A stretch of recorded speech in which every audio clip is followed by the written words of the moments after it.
Watching, what an unbelievable win for the Canucks. I don't know if you guys saw it. Huge. Wow. Once they fell, it was what? It was about 4-1. midway point through the first period, they fell down 1-0, and I thought, now the beatdown begins. Now Edmonton's, even just up one goal. I thought, okay, this will probably be a gentleman's sweep. Edmonton's going to put it on them. Awfully impressive by the Canucks. I have to give them credit. But Very we'll catch impressive. up with Elliot Friedman.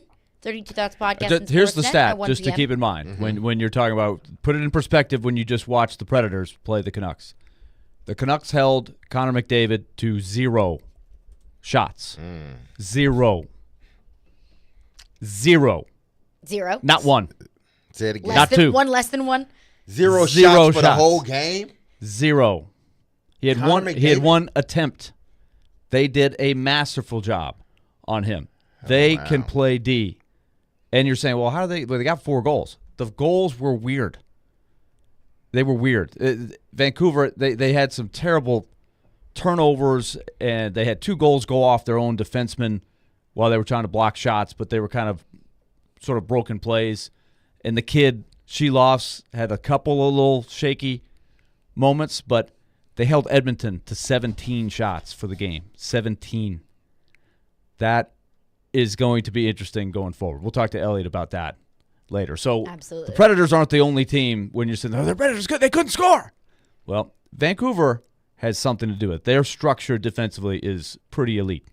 So we will catch up with Elliot Friedman, get into that, get into his perspective of where the Predators go from here in the offseason, the path to finding the goal scorers, the path to becoming a Stanley Cup contender. What does Nashville decide to do with the goaltending position? We'll get into all of that with Elliot Friedman. We'll hear from Brian Callahan in just about 15 minutes. Rookie minicamp starts tomorrow. So Brian Callahan will preview rookie minicamp. We'll also hear from Will Levis as well. That'll be next hour. We will carry Will Levis's press conference live and in its entirety. This is the first time that we're hearing from Will Levis at the podium since the end of last season. I know Jared caught up with him at the Super Bowl, and we got a few clips from Will Levis from the Super Bowl, but really for the most part, this is the first time that we are seeing Will Levis come into the season at the podium as the starting quarterback. So we'll carry that live and in its entirety. But first, I want to start here because after the draft, it was a lot of reaction to J.C. Latham, and the Predators were in the thick of the playoffs, and I feel like we just didn't really give the draft class appropriate attention, just like our true, full overall thoughts as the class as a whole.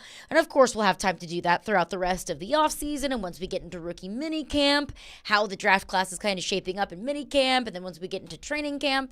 But I did want to touch on the Tavondre Sweat pick because we had all day Friday to touch on J.C. Latham, but once we got back on the air on Monday, we were full speed Predators. I don't think that we really got the full chance to react to the Tavondre Sweat pick.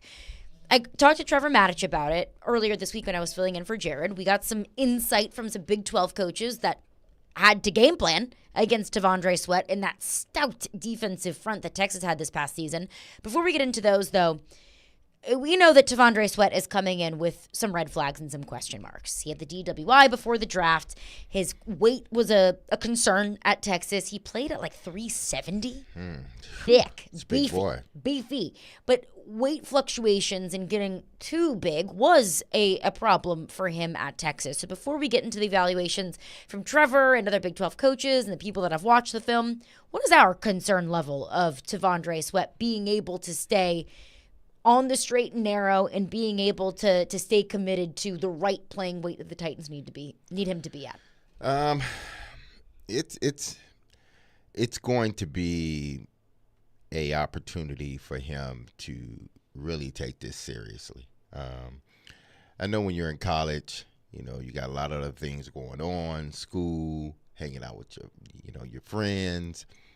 Obviously, you're there to because of a scholarship, so you gotta your responsibilities on the field. So there's a lot of things that sort of pulls at you. So I can understand sometimes, and they feed you good too. I'm telling you, these colleges feed you good, and when you get fed good, sometimes it's just even though. See, when you're a NARP, you don't get fed well. Yeah, exactly, but even though you are eating sort of like healthy stuff, you're eating a lot, you're eating a lot because you figure you're burning a lot of calories as well. So, even though they have people there monitoring, and I'm sure they have nutritionists there as well, but these men eat good and they enjoy it and they have fun. Now it's going to be his responsibility to take this serious, because you don't want this to be luggage that's hanging on you for your whole career, that you couldn't get your weight in order. Now, listen, I know people have weight issues, thyroids, and all that other stuff. But in this situation, I think you're gonna have the tools around you to make sure you succeed, because the Titans are going. Make no mistake about it. The Titans are gonna make sure they do everything possible so that when he gets on the field, he's ready to go. They understand what that red flag is, which is the weight. So don't you believe that they're going to go over and beyond to make sure they do their part as far as helping him keep his weight down? Then he has to do his part. But I am concerned because, you're by yourself. When you go home, it's just you. And nobody's monitoring your DoorDash account. Nobody's monitoring, if you want to go out late at night and grab your pizza. Nobody's monitoring if you want to have, the extra piece of cake and all this other stuff. You're the person that has to monitor all of this. So it's going to be a big responsibility for him. And I'm not as worried because I know the Tennessee Titans, they see this same red flag too. So they're going to try to do everything possible to make sure that he has everything that he needs, that he stays underweight. But even with that, guys can, be overweight. I'm sure there's probably a clause within his contract, because maybe they still do it, maybe they don't, where you get fined if you're over a certain amount of weight. Like if you're over 1 pound overweight, that's an extra, whatever dollars overweight. So some guys have had that in their contract. I don't know if Sweat has that in his contract, but if I'm the Titans, I would have made sure it was in his contract to at least give him an incentive not to be overweight. If you tell me that you're gonna fine me $1,000 for every pound I'm overweight, you know what I'm doing? I'm underweight. I'm coming in underweight to make sure. So the Titans are gonna do their part. Sweat has to do his part. Am I overly concerned about it? No, but it's something that we need to monitor. Truly. I read this quote from the article that you circulated the other day, D-Mase, and it's a confidentiality. I really like articles like this. The Athletic does a lot of them. ESPN does. But the theme of an article, you get a wide range of opinions, and it's unnamed sources, right? You identify them by saying it's a coach, it's a GM, it's an executive, it's a scout. But you get people to talk freely. You get a lot of opinions, and it's confidential. So they talked about Sweat with a couple of Big 10 or Big 12 coaches. T. Sweat, if he can ever get in shape, he'll be good, a Big 12 defensive assistant said. So he was the Outland Trophy winner, Big 12 Defensive Player of the Year, and the implication is he wasn't in shape. Good Lord. Okay. So that tells me about the ceiling, maybe. Another Big 12, this one a coordinator. There are some big question marks on him. Not athletically. He's huge. But just doing dumb shenanigans. Bleep. Different They did put the S. They put the S in there. So doesn't leave much to the interpretation. But then I'm putting. See, I don't know this guy, right? I watch Texas play. I didn't watch Texas every week. I don't have a huge background on him. Mm-hmm.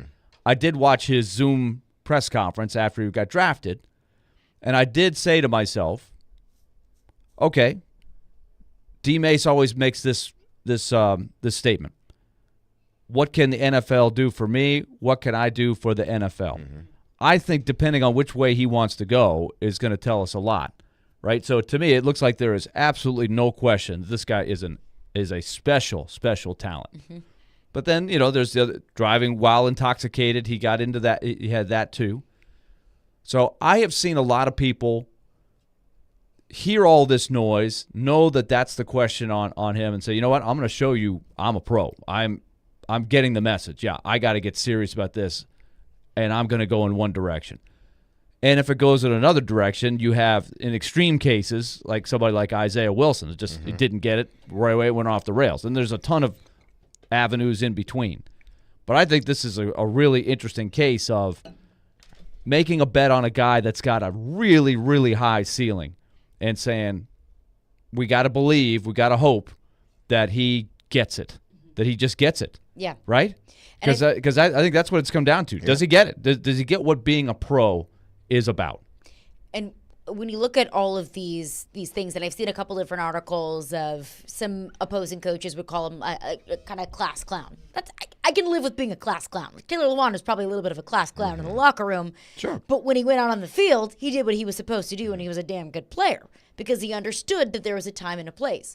And you bring up the name, Isaiah Wilson. When you look at these red flags of the weight and the DWI and some of the things that coaches have said about him, of course Isaiah Wilson is going to be the name that comes to mind of a guy that once he got paid and got into the NFL, just kind of flew off the wagon, frankly, a little bit, and nobody wants to repeat that because Devondre Sweat's second-round pick. He's the 38th overall pick, and you need that second-round pick to hit.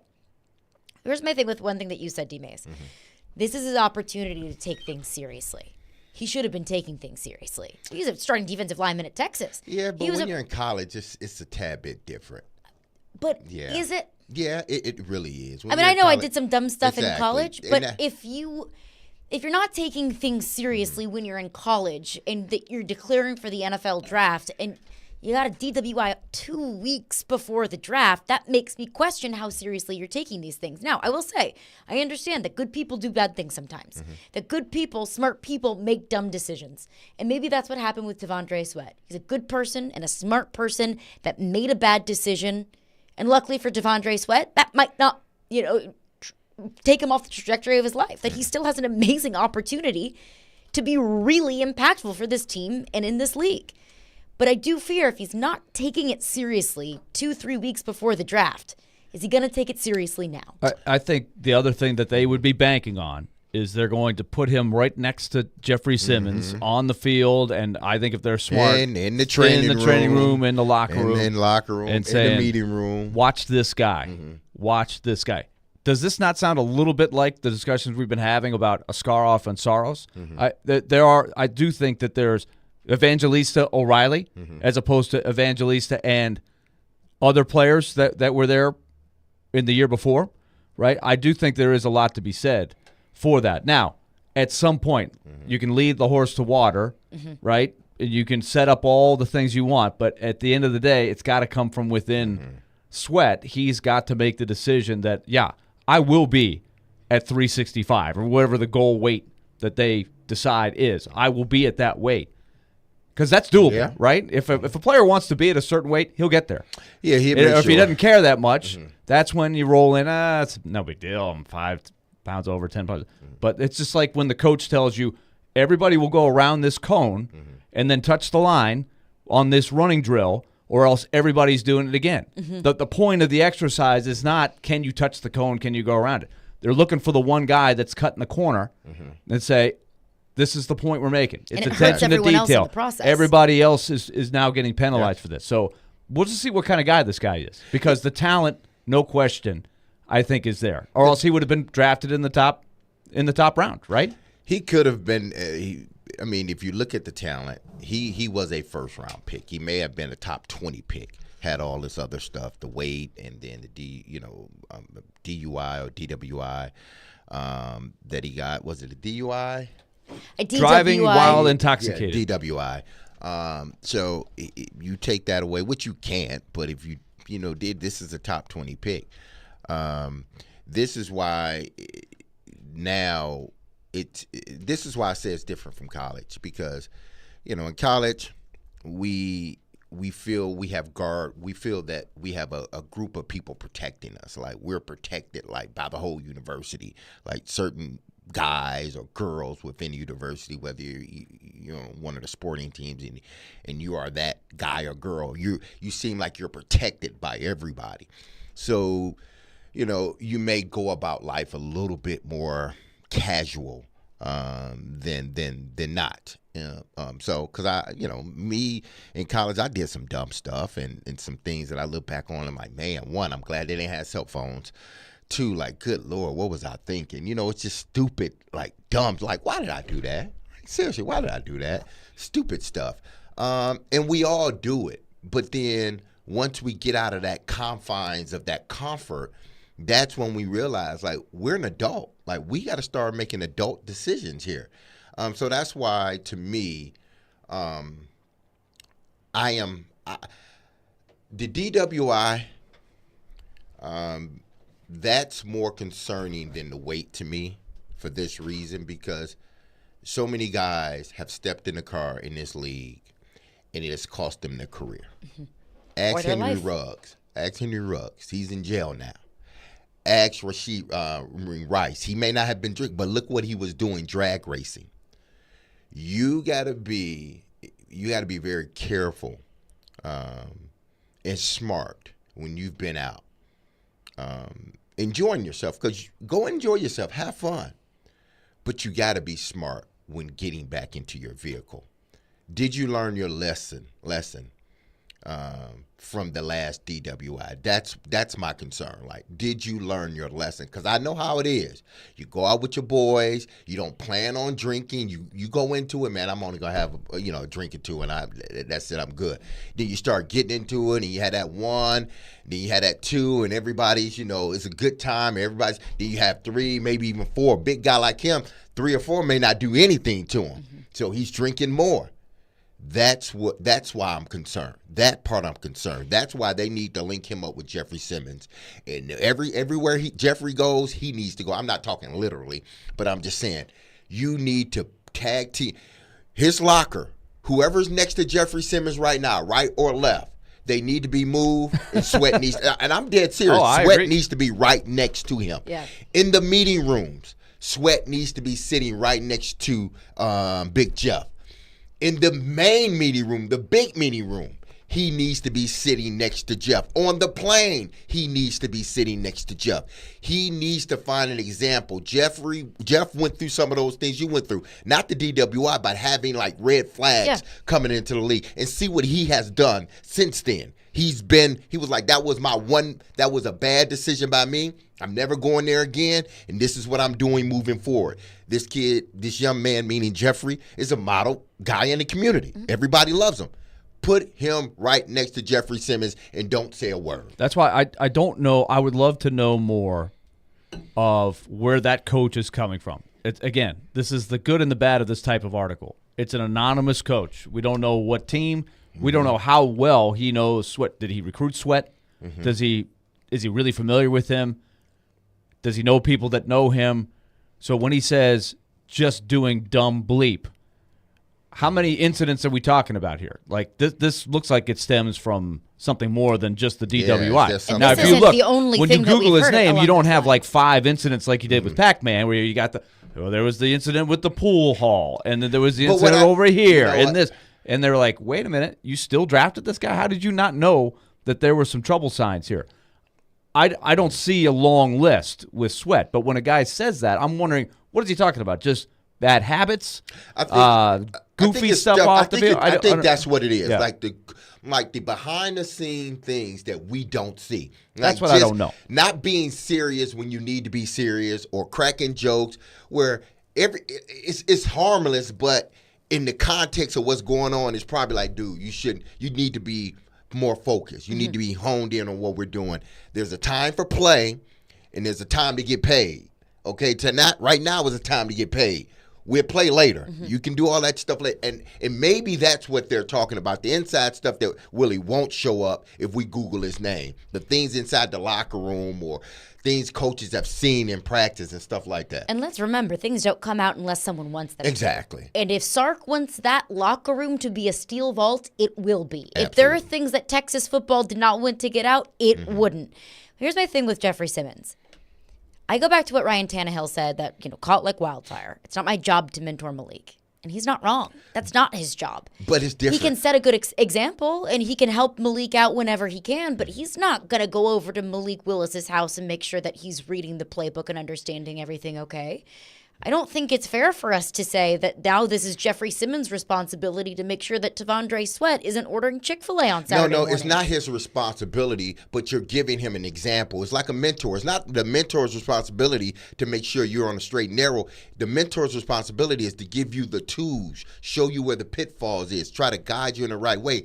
I can't be there with you every day, but I'm going to give you a good example moving forward. That's why, he needs to be right next to Jeffrey Simmons. I'm not saying that Jeff needs to go out with him every night and make sure he's not eating a Snickers at 2 o'clock in the morning.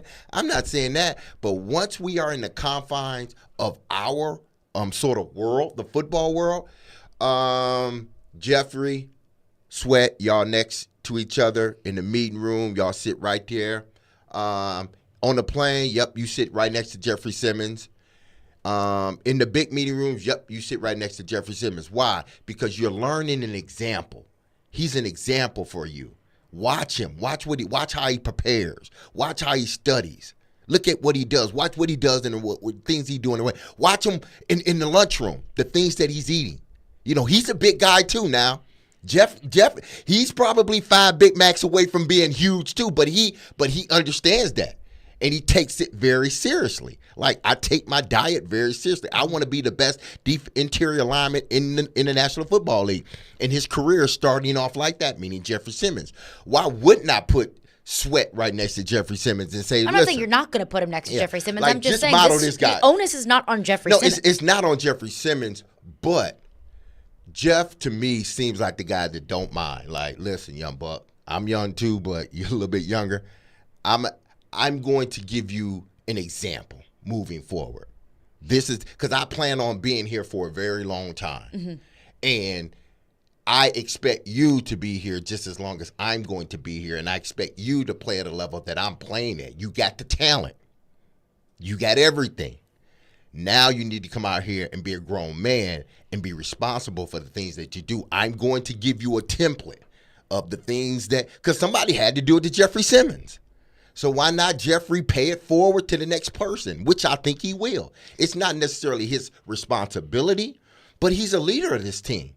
And you got a young guy that is coming in with a few red flags. Then you show him the way. Like, like Willie said, I can't make you drink it, but I can lead you to where it is, and I can show you along the way the pitfalls you need to step away from. I can't push you out of the way of them, but I can show you where they are so you can then dodge them yourself. And I will say this, with the 38th overall pick, you better hope that he drinks that water that Jeffrey Simmons leads him to. Yeah, you're right. This team needs him, and that pick needs to hit. This roster doesn't have enough talent, does not have nearly enough depth to just have the 38th overall pick not being able to play, not being available because he's been eating too much. All right, I want to get into your thoughts on this. We've got a bunch of thoughts. Text line is broken again today. We're working on it. Bear with us. You can send your thoughts into the YouTube chat. I'm keeping an eye on it. You can call in. 615-737-1025 is our phone number. But coming up next, we'll be joined by Jeff Gunther of Bally Sports. I know a lot of you who have subscribed to Bally Sports or have Comcast, you haven't been able to get Bally Sports. You can't see the Braves games.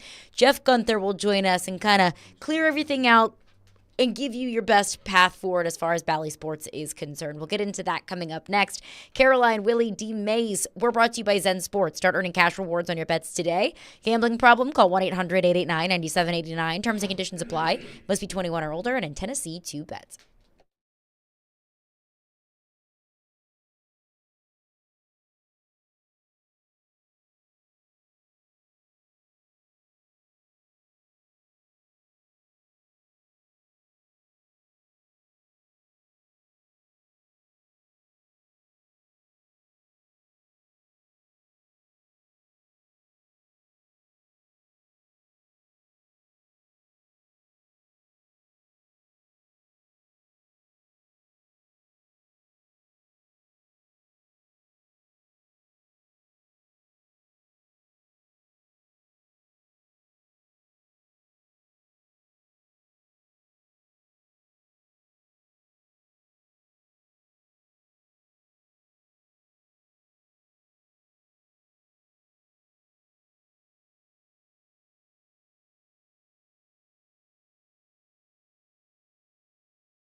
Comcast. That's the Braves.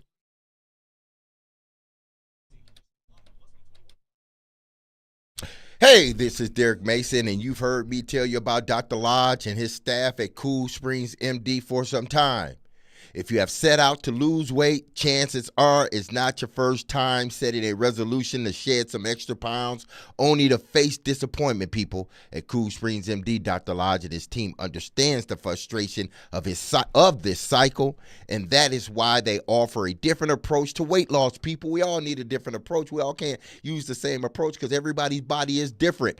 Their comprehensive weight loss program is led by Dr. Jeffrey Lodge and addresses the root cause of weight gain with tailored nutrition, exercise, blood tests, supplements, and more. It's not just one thing. They go over the gamut of things, people. More, they will customize a program specifically for you. No one else. Not your wife, not your mother, not your husband, not your son, but you or daughter, but you. Connect with Dr. Lodge at CoolSpringsMD.com today to schedule an appointment for a personalized weight loss plan just for you, people. Cool Springs MD, where your weight loss journey becomes a success story.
Caroline, Willy, D-Mase, 1025, 1063, The Game, and The Game Nashville app. So I know a lot of you in this listening area have been saying, where do I get my Braves games? And I know during one of the Predators playoff games, a game that went very late, a lot of you lost the Bally Sports coverage right in the middle of the game. And a lot of you are asking yourselves, now what do I do? Where do I go next? Our friend Jeff Ginther from Bally Sports joins us now to answer that question. Jeff, appreciate your time today, and I thank you for joining us. We've gotten so many people asking Willy, asking us, where am I supposed to watch the Predators? How am I supposed to watch the Braves now that Comcast does not have Bally Sports South? So if you wouldn't mind sharing with our listeners, where do they go next and how can they get their Braves and Predators coverage moving forward? Well, thank you, Caroline, and hello to you, Willy, and D-Mase. First of all, I just want to thank you for letting me speak to you today on this issue. I am a sports fan like everyone in your listening audience, so I am as frustrated with this as everyone else is, and we certainly hope that this issue gets resolved right away. I'll answer your question first, and then I'll go kind of backwards a little bit and try and explain how we got here. But Obviously, if you're a customer of Comcast, it's an inconvenience to go to another provider. But there are other providers. There are other solutions. If you have a wire going into your house of any kind, most likely you can stream, and two providers that provide the Braves games and also in your area the Reds games on television on Bally Sports South and Southeast are Fubo and also DirecTV Stream. And then obviously DirecTV carries both of our networks in your territory as well. And so those are alternatives. I will tell you that my closest friends and family have gone to Fubo or DirecTV Stream just because it's kind of easier than putting a dish on the roof, and I'm not sure too many people want to do that. But there are basically those alternatives for Braves fans while we hopefully work through this impasse. We are talking with Jeff Ginther, the Senior Vice President and General Manager of Bally Sports South. So I will tell you, Jeff, I was just at my parents' house this past weekend, and every time I go home, it is a battle of my dad and the streaming channels, and I'm trying to figure out where to watch what and how to watch what and how to get to the app and how to get from the app back to cable. It is always such a mess. So I know my dad is not alone in that feeling. So maybe some people that are wondering, when is this going to end? Is there a nearing an end to this dispute? And will Bally Sports be available soon to some Comcast and Xfinity customers? Well, we certainly hope so, Caroline. And in fact, we never really intended for the signal to be pulled from Xfinity. We wanted to continue a negotiation. I've actually been in the business for 44 years. I started in the regional sports network business when it first started up in the early 80s. This will be great for Derek Mason to hear. That was right after I graduated from Michigan State. And here we go. Now we've got a bond. We've got the bond. blow out the next commercial pod. We got a lot to talk about. So I've been doing this a long time. I've been in Atlanta for 19 years, and I've seen impasses like this many, many times in my career. And very, very rarely is a signal pulled from a provider. Usually you see the dance of, well, we'll give you a 48-hour extension or a 5-day extension or an 8-day extension while we continue to talk. It's highly irregular for that to have not happened here. And we are ready to talk. We're ready to get back to the table. We want to provide this great content to sports fans throughout Tennessee. And, one of the other things that's kind of interesting, and I was looking at what we provide in your region, it's interesting how your territory overlaps with so many teams. And by that, I mean there's a great value proposition. We bring 150 Braves games up into Nashville, but through a sister station relationship with Bally Sports Ohio, we bring another 130 Reds games. So that's 280 Major League Baseball games. By comparison, ESPN and Turner, they only televise 56 regular season games a year. So you're really talking about tonnage of baseball. And you might say, well, it's the Reds, or you might say it's the Braves. But they play the Phillies, and they play the Dodgers, and they play the Mets, and they play everyone else. And then obviously, we bring the Hawks and the Grizzlies up there. That's about 130 to 140 NBA games. ESPN and Turner combined televise about 165. So we're pretty close to that number. And then I don't need to tell Willy and the rest of you that we do every Predators game that's not on national TV. So it really is, from a value proposition standpoint, there's a tonnage of sports content we bring into that area. And we know there's a lot of fans for that content. We're talking with Jeff Ginther, Senior VP and GM of Bally Sports South. Now, because I ran into this problem because I do have Bally Sports, but I do have DirecTV as well, so it's a little bit easier for me to watch, say, the Predator games because I'm not watching Braves games. I'm a Tiger fan, but watching the Predator game. But do you think everything will be taken care of before the upcoming season? Because this is something that, like Caroline said, our fans here in Nashville, they're going to be worried about. Can we watch our Nashville Predators each and every night they're on Bally moving forward? We very much want this. We're not even looking to next NHL season. We want this to be done in days, and worst case, weeks. We are not seeing this and hopefully it's not an issue that goes into the fall. There's just so much great content with the Braves season and with the baseball season in general. And there's so many fans. There's so many Braves fans in the Nashville market. I know there's been Braves viewing parties up there, just as there are Predators viewing parties down here in Atlanta.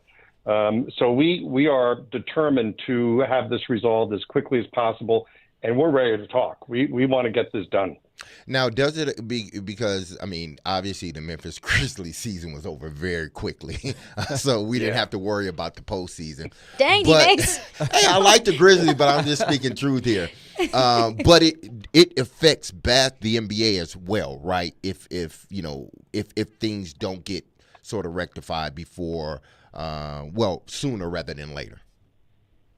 Oh, absolutely. Absolutely. Hopefully that's not the issue, but if it does go for an extended period of time, you're talking about not seeing Grizzlies games or Hawks games in Nashville. You're talking about not seeing Predators games in Nashville. We certainly don't want it to get to that point. And again, like I said, we'll talk today. We'll sit at the table tomorrow. The other thing that really needs to be kind of pointed out, it's no secret. I mean, our company, the industry, has gone through a lot of struggles with people cutting the cord, so to speak.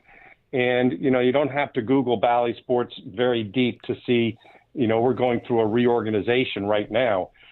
And a big part of this dispute, if you will, with Xfinity is we wanted to do a multi-year, longer-term deal. We wanted to eliminate the uncertainty of, well, let's just do 6 months at a time, and then we'll readdress the issue in 6 months. I don't think the teams want that. I don't think the fans want that, and I don't think, frankly, Xfinity wants that. I think everyone wants certainty. And very recently, and I mean like in the last 2.5 months, we've reached multi-year deals with Charter and Cox Communications and DirecTV and DirecTV Stream. For longer term carriage, so that there is that certainty. You don't have to do this, every 6 months or every 12 months. And so those very same terms that we negotiated with those other big providers, and the big three providers in the country are Comcast, Charter, and DirecTV. Those same terms were offered to Comcast or Xfinity. And it's not a money grab. I know a lot of times people think, oh, this is a big money grab.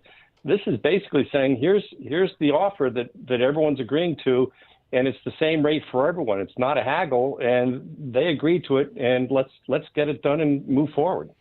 Jeff Genther is with us from Bally Sports South. He's the Senior Vice President, GM. Jeff, maybe you can help shed some light, because I think sometimes in our own world here, you see Bally and you're flipping on to watch the Braves or you're watching the Predators. But really this is, as Derek sort of alluded to, there are several NBA teams across the country, several NHL teams, and a ton of baseball teams. So this is affecting everybody across the country, isn't it? Not just us in our region. That's exactly right. We operate 20 regional networks across the country, and I don't have the exact numbers at my fingertips, but it's somewhere in the neighborhood of 12, 13, 14 baseball teams, or 11, 12, 13, 14 baseball teams, about the same number of hockey and basketball teams.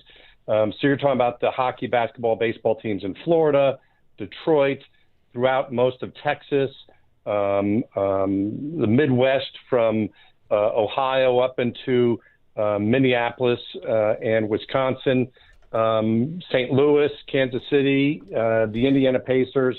This is a very far-reaching negotiation, and it's one that's being handled at the highest levels of both our parent company, Diamond Sports, and Comcast in Philadelphia. And again, we urge everyone, let's get back to the table. There's way too many fans and way too many games being affected here. So you guys are obviously trying to be proactive to get some talks going here to try to encourage this to happen. You guys also sent out a letter, an open letter to fans. Tell us about that and maybe where people could go find that if they want some more information on this. Sure. Yeah. Thank you for mentioning that. So, people want information, and the letter you speak of, we put out earlier this week, and just has a destination for fans, frustrated fans, myself and my family included, we created a microsite, saveourlocalteams.com. And so we are posting information there. And frankly, to be very candid, we want to hear from fans. And we know fans are going to be, not happy with us. They're not going to be happy with Xfinity. And that's okay. I mean, there is no one more passionate than sports fans. But we want to hear from you. And, we want to hear the fans' voice that, enough is enough, give us our games. And we'll share that with Xfinity, and we hope whatever they get, they will share with us. We would like to really, kind of heighten the awareness of let's work this out, let's get this resolved, and let's get back to putting sports on Comcast. I'm really glad to hear you say there's a place to hear people out on that, because I can remember, Jeff, way back, the days when the Braves stopped being on TBS every night, and there was the original channel, I think, was just called Sports South. It was before it was Fox Sports South and then Bally Sports South. They started to get some games, and they weren't available on the regular cable channel. It wasn't called Comcast at the time. I don't remember. This was 25 or 30 years ago. But we got on our show like this a phone number to call for Braves fans, and you better believe they were calling like crazy to try to get people's opinions changed. That does make a difference, right? Because eventually it was available for Braves fans. That's right. And, listen, as you well know, there is no sector of the population that is more passionate, more vocal, and more action-oriented than sports fans. We want to create a place where we could aggregate their comments and they could basically have voice. Okay, so Jeff, before we let you go, just if you can, just repeat again where you get that information. If you want to, send your input, where do you go? It's saveourlocalteams.com. I always think of abbreviations. It helps me remember. So SOLT, saveourlocalteams.com. And you can read the letter that we published to Comcast and to our viewers. Hopefully over time we can keep you posted on any updates in our efforts to resolve this. And in the short term, maybe you can also repeat, like you did right at the beginning of the interview, alternatives right now. If you're just a nut and you've got to see your Braves, what your options are right now if you are a Comcast subscriber and you have to wait this out. So the two streaming alternatives are DirecTV Stream or Fubo. And if you're not familiar with Fubo, it's Fubo. And I think one or both even have like a 7-day free period, a trial period. And they're both akin to a YouTube TV or that type of service. And then obviously DirecTV, the satellite provider as well. We have carriage agreements with all of those providers, and you will be able to see the Braves and the Reds and the Predators and the Grizzlies and the Hawks going forward. And again, the last thing I would say, Willie, is this isn't a money grab. This is not a negotiation where we're offering someone something different than any of the other largest providers in the industry. This is the same terms and conditions that Charter's agreed to, which goes by the name of Spectrum in certain markets, or Cox, or DirecTV.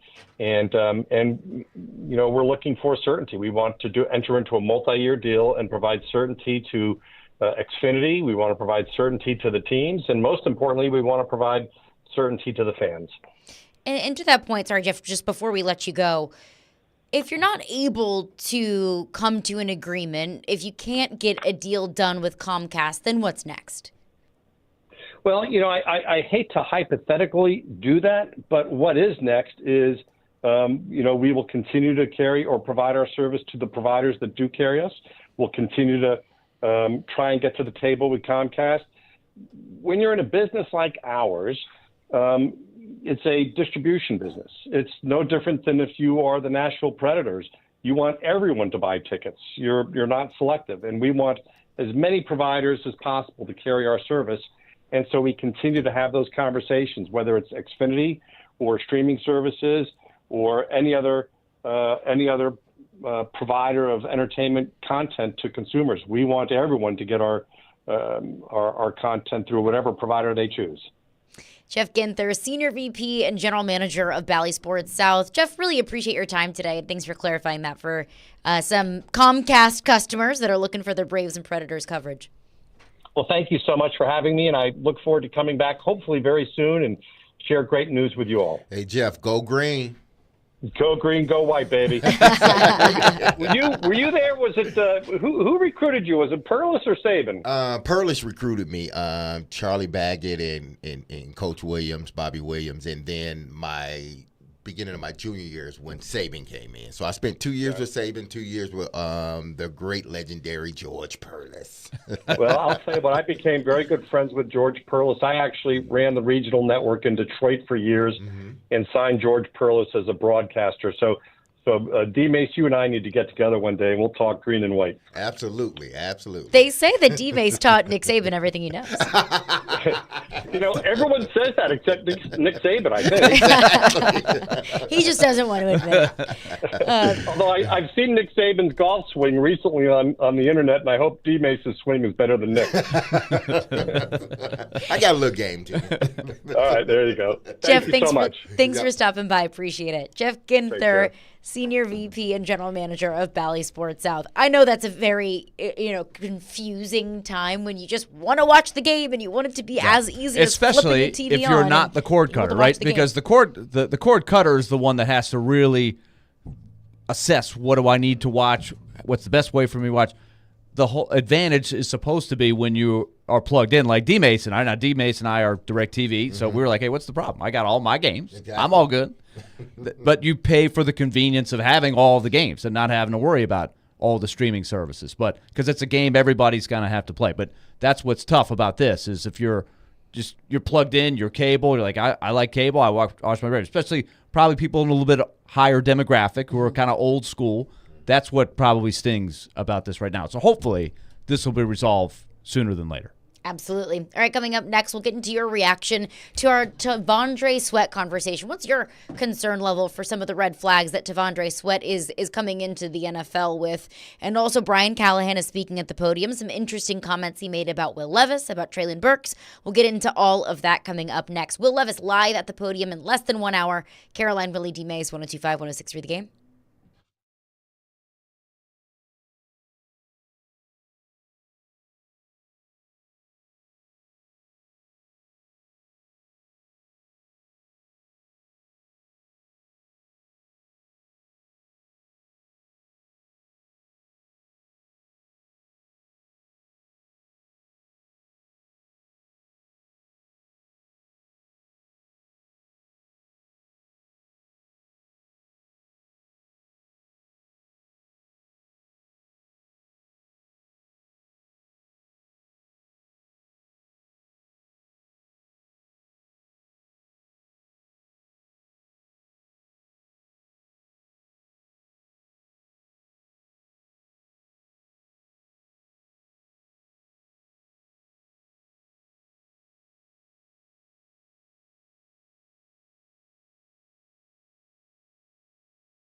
Join Cromwell Media along with local athletes and musicians at Hermitage Golf Course on June 20th for the 615 Open. Make a difference while supporting Souls for Souls. Every $20 raised goes to a new pair of shoes for a local child experiencing homelessness. So sign up to play or sponsor at 615open.com. We'll hear from Will Levis in just about 30 minutes. We'll carry that live in its entirety. Brian Callahan, Titans head coach, is up at the podium now, so we'll react to some things that we heard from Brian Callahan there, and also appreciate Jeff Ginther from Bally Sports South for stopping by. It's frustrating not being able to watch your games. But we do have some thoughts on Devondre Sweat. Just a reminder, text line's not working. So if you have a thought, if you have a question, you have a comment, you want to get mad at us, that's fine too. You can call in, or you can comment on the YouTube page, 1025 The Game, or 615-737-1025 is that phone number. I see one message that says, what's the worry about Devondre Sweat? If the Titans vetted him, then it should be fine. I mean, so it's a fair question. It's fair. I'm sure they did a lot of vetting. Yeah, they did a lot of vetting. You know, every team. It's fair to be concerned about things that have happened. But every team does their due diligence, especially when you're talking, you know, these first, second round guys that are top 100 picks. Now, they're going to vet the guys that are not top 100 picks as well. But they're really, it's like, if we feel we're drafting this guy and he's going to be our first or second guy we're drafting, then we need to make sure that we overturn every possible stone there is. But even with doing that, that doesn't mean that things are going to be 100% foolproof. You know, humans are humans. And my daughter and I were just talking about this morning on my way to work. Humans will do human stuff. So that's just the way it is. You can't stop. Even though you may see and may vet all that stuff, and this person may turn out to be great and all this, he's still a human. He still is going to possibly make a mistake, he or she. So just because the Titans did their due diligence, we shouldn't just say, all right, we're good. No, we still got to worry about it a bit. And look, that worry is going to be there for every single player that every single team drafts, that every single player that every single team brings in, whether it's through free agency or the draft or whatever. But it's just a higher level of concern for someone that has a history of questionable behavior. That was definitely not an input from Worry Wart Willie. No, that wasn't. No, that was that was opposite of Worry Wart. They vetted him. Everything's good. What's the That was worry positive about? PK. That's what that was. It's fine. Don't worry about it. He said he wasn't going to do it again. Exactly. So we should take his word for it. Well, you should. You could take his word for it. And, hey, listen, it is what it is. But you got to understand, too, you know, you got to make sure that you continue to, you know, monitor the situation. Not that you got to be sort of this helicopter parent or this helicopter boss, but you got to check in and make sure everything's okay every once in a while. If you're the GM, you got to make sure you got to talk to your players, especially a player like Sweat that's coming in. Listen, there's probably no doubt he's a great guy, but there are some things within, you know, his history that have come up and that you need to be concerned about, that you need to make sure you're monitoring. It's not like you're waking up every day saying, damn, oh my goodness, I got to get to the building to make sure Sweat doesn't need an extra, you know, help in the eggs and stuff like. No, but you do check in on him like, hey, how's it going? How's the league going for you? Are you adapting to everything? Are you adjusting it? Is there anything that you need? That's what good GMs and good front offices do for their players. Mm-hmm. That's not saying that, like, I'm gonna be on them like a parent. No, I'm just gonna make sure everything is okay. They do it to veteran guys. I'm gonna make sure y'all okay, because if you're all okay, then you're gonna do better on the field. And it's right now, it's easy to say everything's gonna be fine. Mm-hmm. Don't worry about it. It's gonna be fine. And then in October, it's like, oh my, not everything's fine. So it's easy to say that now. And I hope for the Titans' sake, for Devondre Sweat's sake, that he puts all of this behind him, that now he's in the league and it's going to be on the straight and narrow and everything's going to be fine. I hope so. Mm-hmm. But if things continue to be an issue, if Devondre Sweat struggles to stay at a certain weight, there's a lot of temptations in Nashville, let's be honest. Mm-hmm. If all of those things continue to be an issue, then we're all going to be looking at Rand Carthon and saying, well, Could have told you this stuff was going to happen. I hope that this kind of noise and concern motivates him. Yeah. Right? I hope he's aware of that because I feel like sure Will he Levis is. listened to the noise and said, "All right, I'll show you." Like I feel like he was aware and tried to make it a point to say, "I want to be known as the guy that gets there early, leaves late, is putting in the work." Right, and not that's known what I for hope. I put mayonnaise in my whatever. Like he had some of that going. Right, Yeah. people were questioning, is he serious about this stuff?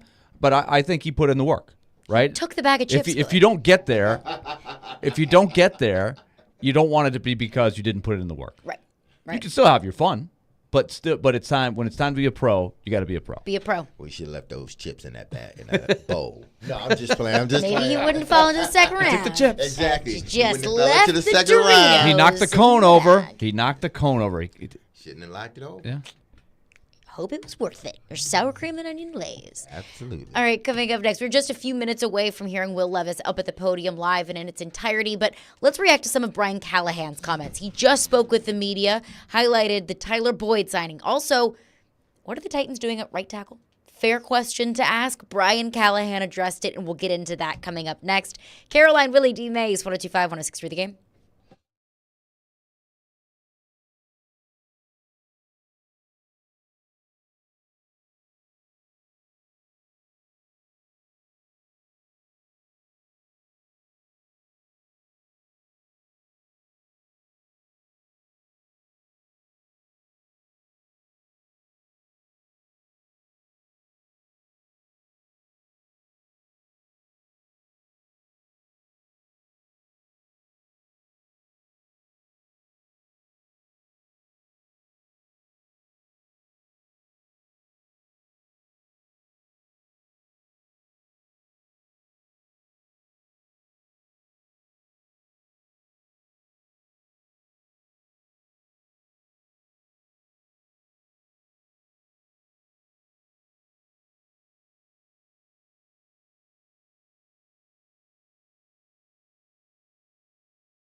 Some parents just like. Caroline, Willy, D-Mase, 1025, 1063, The Game and The Game Nashville app. We are streaming live on Twitch, Twitter, YouTube, and Facebook Live every single day.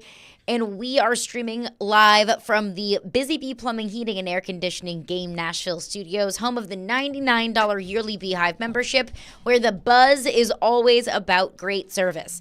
We've got rookie minicamp starting tomorrow, so we'll hear from Will Levis here in just a few moments. We'll carry that live in its entirety. But we also heard from Brian Callahan, a little bit of a draft recap, Tyler Boyd recap, looking ahead to rookie minicamp. And he addressed one question I think we all still have, and even though we feel good about the Titans bringing in Bill Callahan, bringing in Lloyd Cushenberry, draft J.C. Latham, but even J.C. Latham is still a question. Is he going to be able to move over to the left side? How quickly is he going to be able to pick it up on the left side? And if he does play at the left side, who's playing right tackle? If he can't move over to left side, then who's playing left tackle? There's still a very important role and hole that has been unfilled on the Titans offensive line on one tackle or the other. Brent Carthon said that J.C. Latham is playing left, so then who is playing right? Brian Callahan answered that question up at the podium. This was Callahan. The right tackle position, you guys didn't add a right tackle. What was it that you saw in the tape of Nick and Jalen that made you feel comfortable about not adding another tackle with Jason? Yeah, I see young players that are ascending. I see young players that had a lot of room for improvement from last year. But I see guys that have traits and talent to be able to make a jump and make a transition and play good football. We're going to find our best five, however that looks, come September. But those two guys for sure have the ability and have the physical talent and traits to be able to be starting right tackles or tackles in this league. It was good to see them play some, because when you get to see guys play, you get to know where their weaknesses are and how to correct them. And I think that part has been fun to see those guys get better every day fundamentally. Again, we'll put the pads on come July and we'll let it rip and let those guys compete. But I think their competition, what they've done so far in their young careers, and then the ability to get better from now until we play gives me some excitement that they got a chance to be good young ascending players for us. And Brian Callahan has excitement, optimism that some of the young players in the rotation, whether it's Radens, Nicholas Petit-Frere, Jalen Duncan, that they can fill into that right tackle role. But what about an insurance policy? Is there an insurance policy or an insurance option if you put the pads on and they're not in training camp where you want them to be? There's always options. Sometimes there are options that are outside of your building are better than others. But there's also a whole nother set of acquisition period that comes at the end of training camp. There's trades that occur, there's cuts that occur. There's still potential to add at the position if you feel like you need to. Again, maybe not be the options that you would want. There may not be one that's available that's worth it, but there's always avenues to improve still before the season starts if you feel like you need a spot somewhere on the roster. All right, again, that was Brian Callahan on the right tackle position. Talked about this in Jared versus Joe yesterday. I'm not ready to completely write Nicholas Petit-Frere off. I'm not. But I don't think that I would be fair if I talked about the Titans needing an insurance policy for Treylon Burks and how you can't hope it's not a strategy, but also say, well, Nicholas Petit-Frere, you hope he can fill into that role.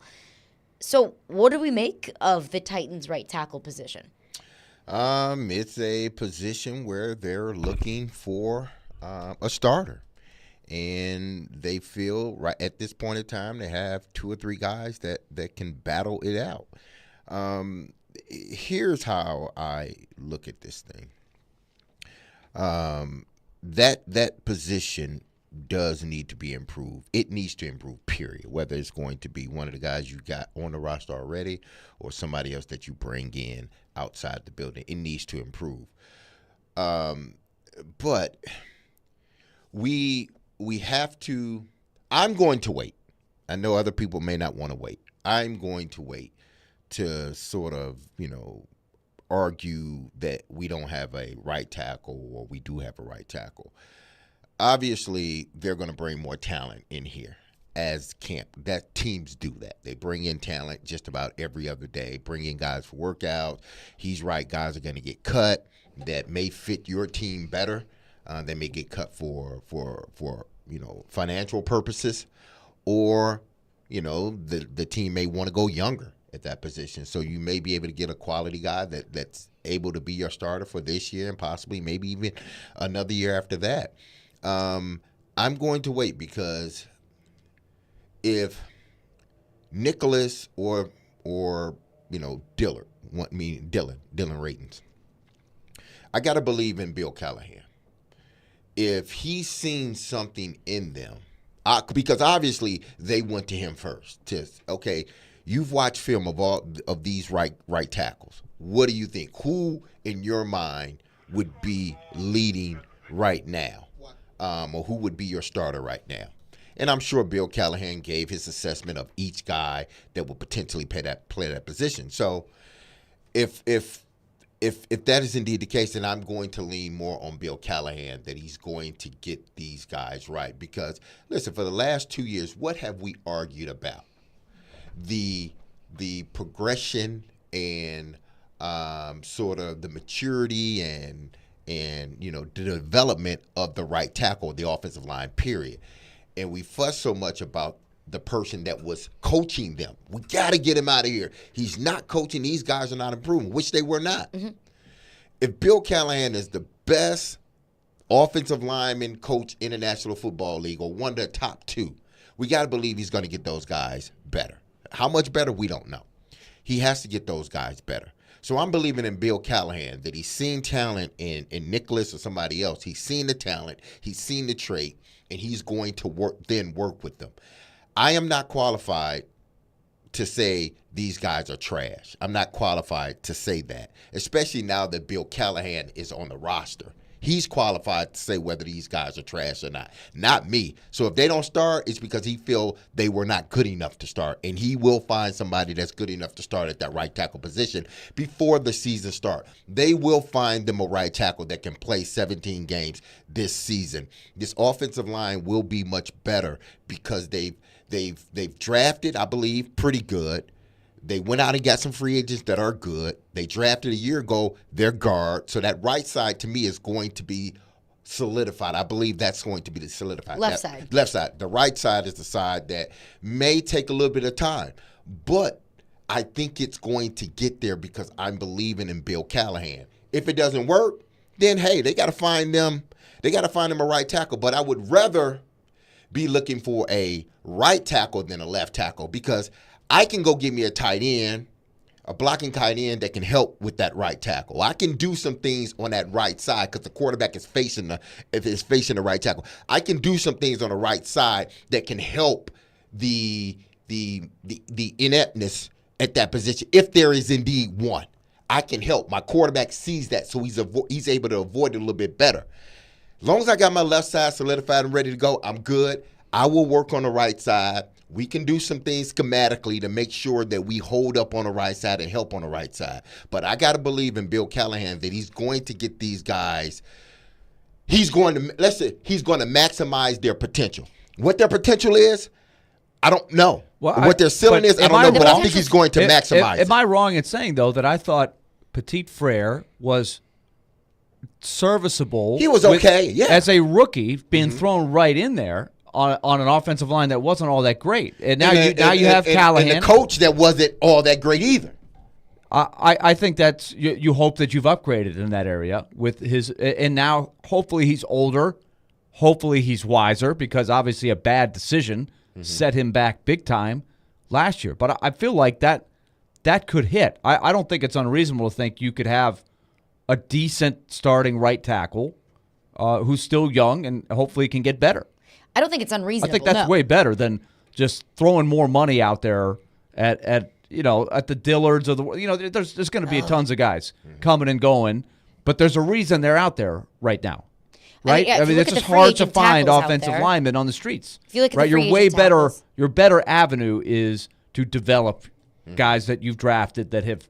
This guy's got some games under his belt. It's not like he's proven he can't play. I think at his best he's played okay. And I would agree that his rookie season he showed promise. Yeah. Last year Yeah. it was Last year but he was was a wash. injured. bad all the way he got around. suspended and he Last was year. injured. It was bad all the way around last year, but I'll go back to insurance. It's the same thing that I said about Traylon Burks. You hope that Nicholas Petit-Frere can be your starting right tackle, because if he can develop into a certified starting NFL right tackle, well, that changes the game. That makes you feel much different about this offensive line. But he might not. And you have to account for the possibility of him not being that. But I do want to continue this conversation. But coming up next, we'll hear from Will Levis live at the podium. We'll do that coming up next. Caroline, Willy, D-Mase. We're brought to you by Zen Sports. Start earning cash rewards on your bets today. Gambling problem? Call 1-800-889-9789. Terms and conditions apply. Must be 21 or older and in Tennessee to bet.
Caroline, Willy, D-Mase.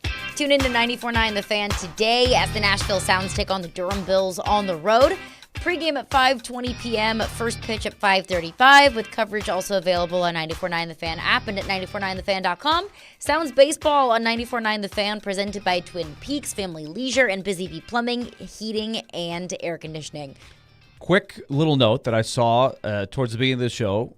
Milwaukee won last night to stay alive in their best-of-5 series, and Spencer Stastny, who was injured in the playoff series for the Predators, has been given the okay medically, so he's been sent to Milwaukee to hope reinforce a big comeback win. They need to win 2 more games. They're both at Milwaukee to keep the playoff run alive here. Down 2-1 right now, you said? Down 2-1 against Texas, yeah. So good news for Stastny. All right. He's back in there. Admiral By the way, States. they passed over Yaroslav Askarov last night. Did not give him the start. They went with the veteran Troy Grostek, more of a career minor leaguer. got the win. So let's see what happens in Game 4. Do they go back to the kid or do they stay with the veteran? Trouble in Milwaukee Paradise. Maybe so. He's slumped a little bit, Askarov. I do want to get back into that. We'll hear from Will Levis here in just a little bit. What do we want to hear, see, take away from Will Levis? I mean, this is the first time that we're hearing from him as we go into the season with him knowing that he's the starter. Just to me, I want to hear, his approach to this offseason, things he feel he needs to get better at. How has he tried to better his leadership skills as the quarterback of this team? Has he, been in touch, and has he spent time with Calvin Ridley and DeAndre and Traylon and those guys? How much time has he spent? Does he plan on spending more time with them? Because obviously you only get so much time in that building. And then how is he adapting to this new offense? And how does he feel, after I'm sure he's went through the book or is still going through the playbook? How does he feel as a quarterback? Does he feel that he's getting it? Or does he feel that it may take a little time here? So those are the things that I want to hear from Will Levis. He's not going to – other than that, I think everything else is wait and see to the veterans, to get in cap and stuff like that. But I do want to see, his understanding of the offense, what he thinks of it, truly, because now he's truly immersed in this stuff. What is he about? The thought of having these 4 guys, 3 of them veteran guys, and 1 a young guy in Traylon Burks. How do you feel as a young quarterback? How does that make you feel? Yeah. Going out on the field with those guys. And that's tricky, too, because he doesn't want to throw his guys under the bus and be like, man, that group last year, they were crap bums, and I didn't trust any of them. Like, he doesn't want to say that, but I'm sure there is a certain element where Will Levis is feeling a sense of relief of, I got more than just DeAndre Hopkins. I've got veterans that I can run to. We've got at least an offense that we believe is going to be, more passing involved. So I'm sure there is a level of confidence that he can walk into this season with, knowing that he has a little bit more support around him. I think, too, I'll be interested to see, and I don't know how much you talk about this today, but just getting all those guys on the same page. Like, on paper, it looks really good, right? Oh, Boyd looks good. He's put up numbers. Ridley, we talked about all these. Yeah. But you got to have them all fit together. That's going to be a challenge for a young quarterback, I would say. Yeah, I mean, you don't play football on paper. So, how do all those pieces come together? And that's one thing that I've wondered is how much off-season work has Will Levis been able to get in with Calvin Ridley? It just depends because obviously they should be doing that, they right? They should be. But I understand guys have lives right after the season. You want to sort of get away for a minute. Then Calvin Ridley was dealing with, hey, I need to sign with a team, so he didn't know quite what team he was going to be with. So them all getting together, I'm sure it hasn't been as much as they probably wanted at this particular time because you got new guys coming in. Now you got Tyler Boyd together, those 4 or 5 or whoever it is after the top 4, all of them spend time together, not just in the building, but also throwing the football outside the building. So I want to, and that's also what I want to hear. Have they made plans for the, to get together because you only get so many days in that building. What are the plans? Because the plans need to be set now. Like everybody y'all need to give me y'all vacation schedules, and we'll work around that. That stuff needs to be done now because if you wait, you're gonna find yourself into June and then camp start and all this stuff. Then July, people want to leave for a quick minute. Y'all need to get that stuff solidified right now. These are the days we're going to be together as a group, whether it be here in Nashville, because this passing game has to be on point this season, I think. And the only way it's going to get there is that they spend as much time possible, especially now, together and sort of forming that rapport with one another. Because would you agree, like, training camp's not enough? No, it's not enough. You just don't get enough days, and you're trying to cram a lot into a short amount of time. And you're not going to get the necessary reps you need. And the closer and closer you get to the season, the less and less reps everybody else gets. So the closer and closer you get to that season, that 5th and 6th wide receiver, you're not going to get much rapport with your starting quarterback because now he's just throwing to his top 2 or 3 or 4 options. You're no longer in that rotation. So y'all need to build up as much equity as you possibly can in the offseason. I think one thing that I'm also looking for is just like a certain sense of confidence that Will Levis might exude, of knowing that, okay, this is my team. I am the starting quarterback. And not that Will Levis didn't not show confidence last year, because I think that's one thing I have to give Will Levis a whole lot of credit for, is confidence is not lacking. But Will Levis is up at the podium, decked out in some Kentucky blue. We'll send it over to Will Levis now. The new everything, and I feel like it paid off. And once the OTA season kind of came around, things have been going smoothly, and just been loving everybody and everything about it. Going back to the start of the new year when when it was announced Coach Callahan would take over as the new head coach, what was kind of your first reaction, first impressions, and when did you meet him? Yeah, I think I don't remember exactly when I met him, but it wasn't too long after that. It was the day actually I think he met you guys, that media first press conference. So I remember I was actually dang near naked in the locker room, and it was kind of awkward. But yeah, no, it was great to meet him, and I was psyched. When we got the news about him, starting to learn about him and the quarterbacks and offenses he's worked with in the past got me really excited, and it's been great to work with him. A lot has changed since then. Does it feel like a new team and a completely new approach, maybe things are going this offseason? Yeah, no, it was cool to, once everyone got here, and once they realized, what we were looking for out of this team, out of this offense, how bought in everyone became right away. It was really cool to see the guys' emotions kind of start to come out from them. A lot of guys coming out of their shell. I feel like guys who maybe weren't necessarily very vocal guys are starting to come now be some juice guys in the locker room, which is really cool to see. So obviously Callie and the coaches have fostered an environment where they're allowing that to happen. How do you characterize? You've got receivers, protection, everything. How do you like what the organization has done? I love it. I mean, for one, it means that they're not afraid to make those investments, and they want to go win, which is awesome to see.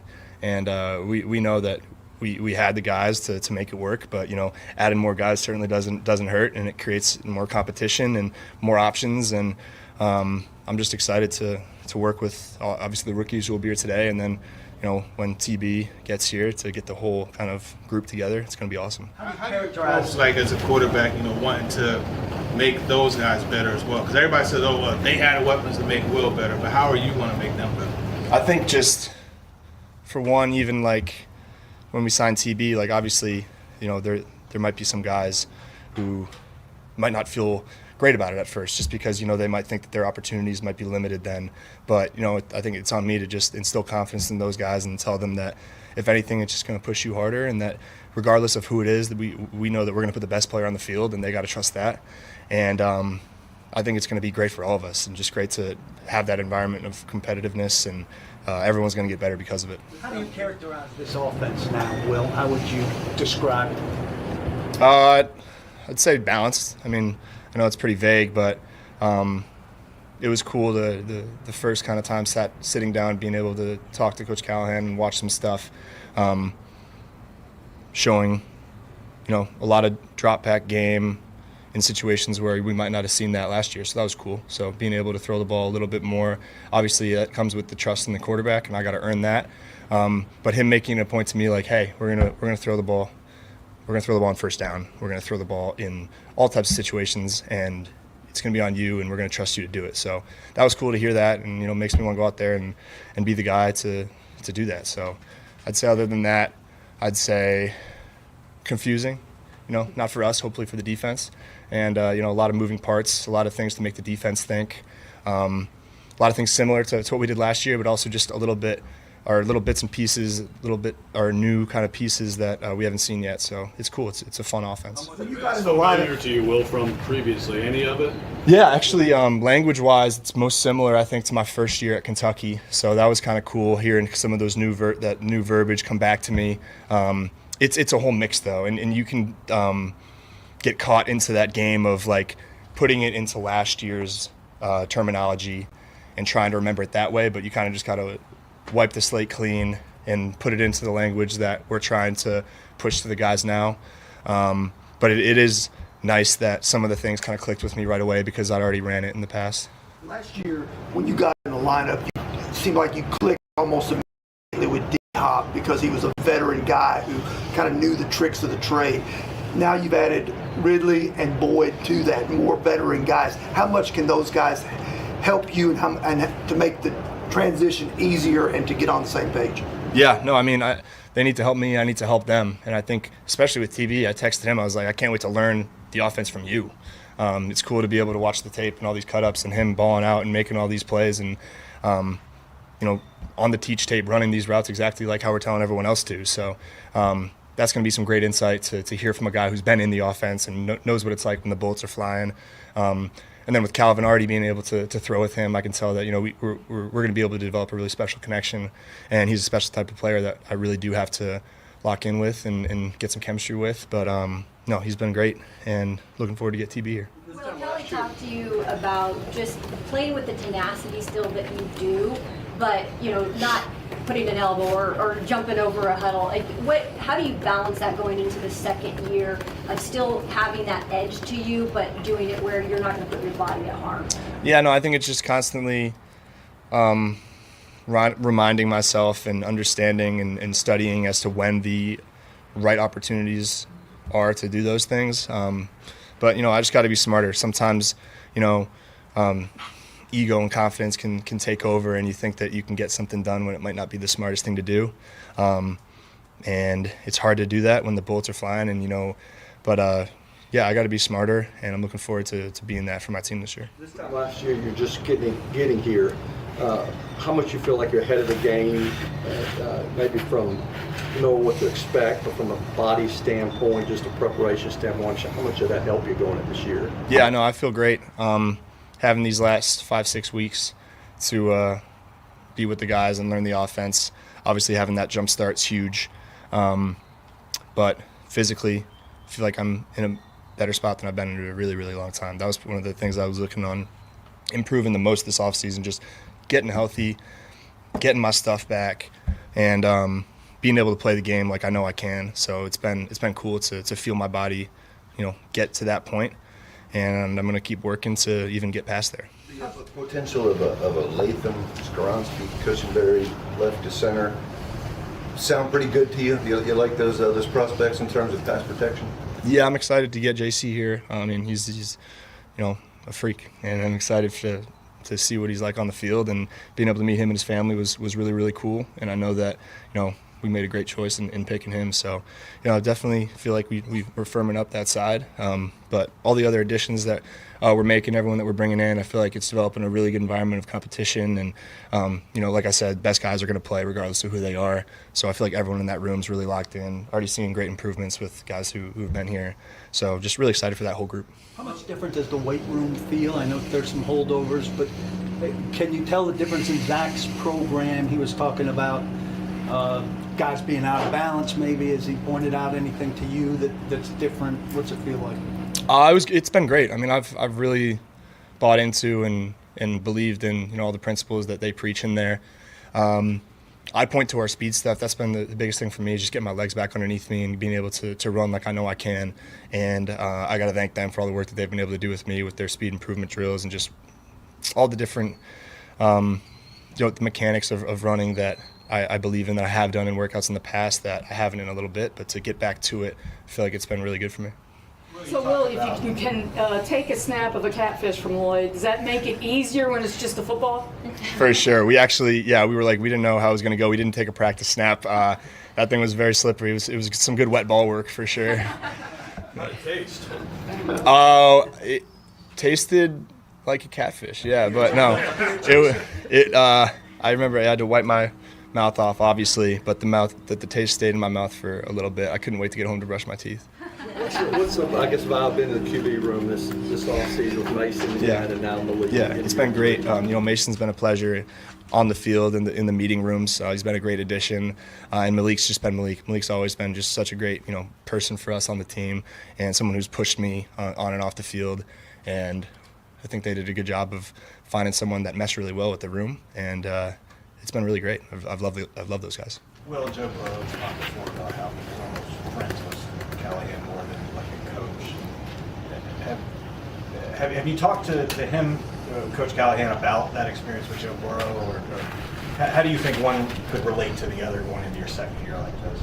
I think it's just, for one, earning his trust as a player, and then I feel like once we were able to get to that point, I do feel like there's a friendship there, but I've never really had that. I feel like where it's like a friend with a coach. You always have that like dynamic of like he's the boss and I'm his worker, but he's done a good job of coming in with the mindset of like, hey, yeah, I'm the coach. What I say goes, and I'm going to tell you guys what to do, but I'm also here, for you guys and to talk about anything. So I feel like I've been able to talk with him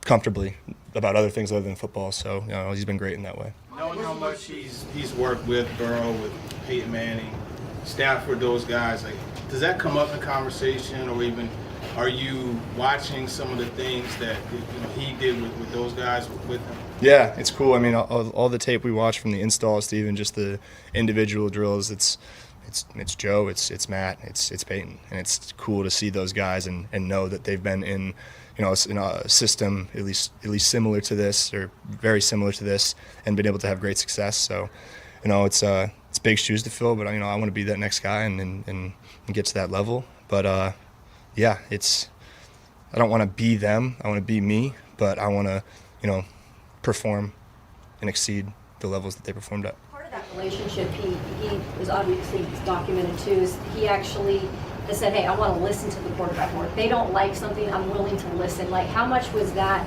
exciting to hear that he has some open ears? Yeah, no, I think that being in my second year and being the guy going into it, like, that was something I was looking forward to, and I'm glad that he has that personality where he's open to that, and I'm able to come to him with ideas and talk about footwork and how we can tweak little things here and there. I feel like there's even just been a couple things where there has been a couple changes like that, so I can be very open about how I feel about everything, which feels great. What's it like so long back? When you push back in those conversations, what is it like? How does he respond? How do you guys kind of reach a middle ground consensus? I mean, it's usually just like we'll look at it and talk about it further. It's not like it's ever like, sure, we'll do it right now. But like today, even on it was like a play action footwork. Like, I feel like I was moving my feet around too much. I was like, hey, can I just stay a little more stationary? He's like, yeah, let's talk about it, but I don't see why not. So that was cool, and I'm looking forward to continuing that relationship. Last season, when you left, you said that you had hoped that they would keep you in the loop when decisions are made and things like that. How do you feel like that whole process went? It was good, yeah. I mean, I wasn't expecting to be the guy to make any decisions, but they definitely were like keeping me, on tabs as to who we were looking at, who we were considering, and then when a decision was made, I had known, before the general public did, so that's always good to know. But yeah, for them to keep me in the loop means that they trust me and that they want me to, be happy about the decisions that are made, which obviously I've been ecstatic. Were you part of the recruiting process at all with free agents? I wouldn't say so, no. I mean, I wasn't like calling, texting dudes. More so just seeing what was out there and letting them make the decision from there. Come to Ryan Tannehill at all, and so you surprised at all that he hasn't signed with the team? I'm very surprised. I mean, I think Ryan's a heck of a quarterback, and I think that he could still play in this league. And yeah, he was such a huge part of my development as a player and as a person. And him and his family, Lauren and his kids are great people and people that I got close with. But I haven't talked to him too much, but I do wish him the best, and I know that he's still got a future in this league. Given all that newness kind of around everything, Will, what's kind of the main thing that you focus on this time of year? With the newness going around, the main thing I focus on, the new offense, I'd just say like getting to know the offense, and by the time we get back to training camp here, literally like know this thing like the back of my hand, and be able to just run it and not even have to go to meetings if I don't need to, and be able to run the meetings essentially. So that's the biggest thing for me, locking in on the playbook and obviously developing as a leader, getting to know these guys, especially the new ones, and just feeling out the locker room and being there however I can for anybody. Thank you, guys.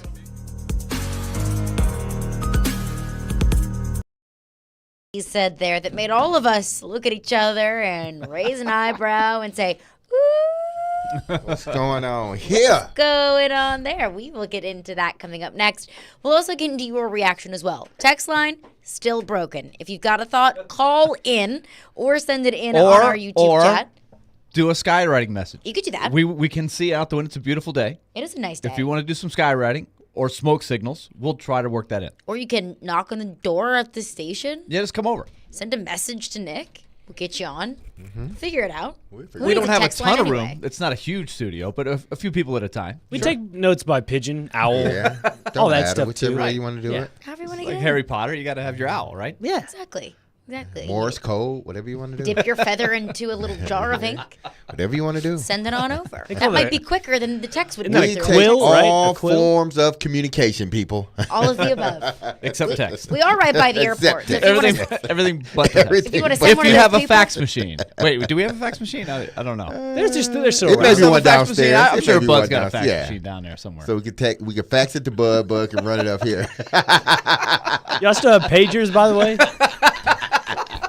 I've never understood how a fax machine works. Oh man. Like cable, got it. Text, understand. Bluetooth, a little iffy, but I understand it. Fax, I do not. I get it at all. Hey, that's where we're at now. We're faxing I people. don't understand.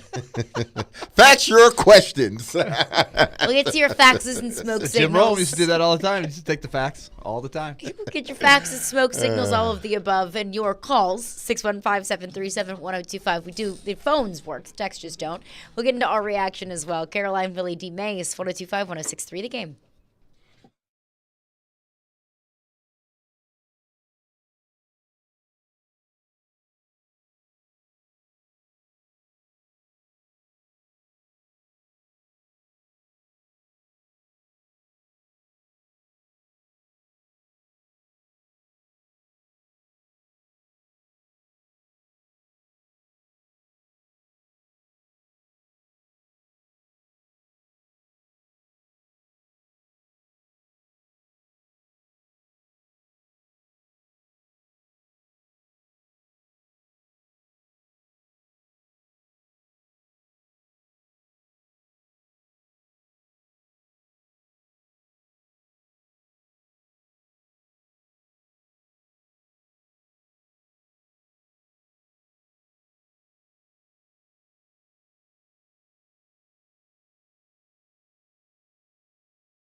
It's just them. Does it feel like a new team and a completely new approach? Maybe things are going this offseason? Yeah, no, it was cool to, once everyone got here, and once they realized, what we were looking for out of this team, out of this offense, how bought in everyone became right away. It was really cool to see the guys' emotions kind of start to come out from them. A lot of guys coming out of their shell. I feel like guys who maybe weren't necessarily very vocal guys are starting to come now be some juice guys in the locker room, which is really cool to see. So obviously Callie and the coaches have fostered an environment where they're allowing that to happen. Interesting comments there from Will Levis. Guys stepping up, being leaders, more vocal in the locker room. It's great that Coach Callahan has fostered an environment for that to happen. Now, I never want to be the person that whenever there's a transition, a change, coach, quarterback, whatever, that the old regime sucked and the new regime can do no wrong, because we know that that's not true. Yes. But I do find that very interesting. It is interesting. There's always going to be good and bad about the previous regime, or who, the regime that's being, right. Succeeded. The comparison, exactly. Yeah. So there's always going to be some good and some bad about, your last head coach or boss or whatever working environment. Ex-significant other. Yeah, ex. Yeah. Don't compare me to her. Exactly. It's Damn. just back and forth. But it is. She wasn't even that cute anyway. Like, why you was dating her then? Or why were you dating him? Oh, he wasn't that cute. Oh, why were you dating him? Oh, his personality was nice. Well, okay, there you go. It's always the personality. It's always the personality. But it does make you sort of pause for a quick second, like, okay, even though you try not to take what people say, everything that people say, so literally, or try not to look too deep into what they're saying. I'm not trying to sit here and psychoanalyze every word that Will Levis is saying. But I mean, when you say something like that, did the last regime? I'm not gonna say did they give you the room to be more vocal, because it seemed like some guys were vocal, but it did seem like, hey, listen, everybody totes that line. Everybody has the same sort of sound bite. Every player has the same sort of sound bite, and nobody ever. The last player that seemed to have gotten a little bit sideways, you traded him away, A.J. Brown. And there's been other guys that have left, the program or, the organization, and haven't had glowing things to say, once they've left and they've been asked about, the Mike Vrabel regime. There's been some guys that have sort of, hey, it wasn't the best, but it is what it is. And so to be fair, there have been guys like Taylor Lewan that have said that he's loved the it. best. Yeah, that loved it. Yeah. So you gotta understand it coming from from different people's perspective. But when Will said that, I did wonder, did the last regime not give y'all the ability to be more vocal? Or was it a worker-player relationship? Like, I'm the player, meaning player-coach relationship, I'm sorry. I'm the player, you're the coach. I'm the coach, you're the player, and that's it. Vrabel didn't make it seem that way. Mm-hmm. He talked a lot about getting to know guys and all this other stuff. Rand even talked about it. So I would like to know, what do you mean by that? Is it just guys just another year so they feel comfortable now that they can speak up? Or did it have something to do with the last regime? Is it just young guys that are speaking up now, or is it older guys too? Because if it's older guys, then that probably tells me that there may not have been, this open arms type of deal that we thought it was. If it's a younger player, I can just chalk it up to him being young. And now he's coming in his second year. Now the person feels a little bit more free and able to express how he's feeling or his leadership skills. So it could be that. So I would like a follow-up on that. Like, so what did you mean by that? Did the last regime not give y'all the space to be vocal? Or is it just Another year, I'm more comfortable on what we're doing, so now I could be more vocal. Do you think he realized how that would come across when he said it? I don't think do you he think did. in his mind he was like, well, maybe I should have said it like that? I don't think he realized. I don't think he realized. I think he was just talking. I would think he was relaying his truth. Like, this is what I've seen. And I don't there's think nothing wrong with Yeah, I what don't he think he said. meant for it to Right, be the good or question is, do you bad. want that out there? Exactly. I don't think he meant it as a bad thing or anything like that. But once you throw it out there, it's like people are like, okay, so what was What do really you mean going by on? that? Exactly. Yeah. What do you mean by that? So what do you mean by that? And I don't think that Will Levis went out there and said, you know what I'm going to do today? I'm going to stick it to Mike Vrabel. Like, I don't. Singers, coming. Got him. I don't think that he had any sort of ulterior motive in saying that, but it does feel like it is a clear reflection of new regime versus old regime. And I do wonder, Will Levis had 1 year of Mike Vrabel, and in that 1 year of Mike Vrabel, things didn't go very well. And Mike Vrabel probably felt it. Maybe some of the older guys in the locker room, a Lawan, a Derrick Henry, that were with Vrabel in that locker room when they were winning games and they were the number 1 seed in the AFC and they got to the AFC championship game and they were winning the AFC South when everything was going well. Like, what does Bill Belichick always say? Culture is easy when you're winning. Culture is hard when you're not winning games.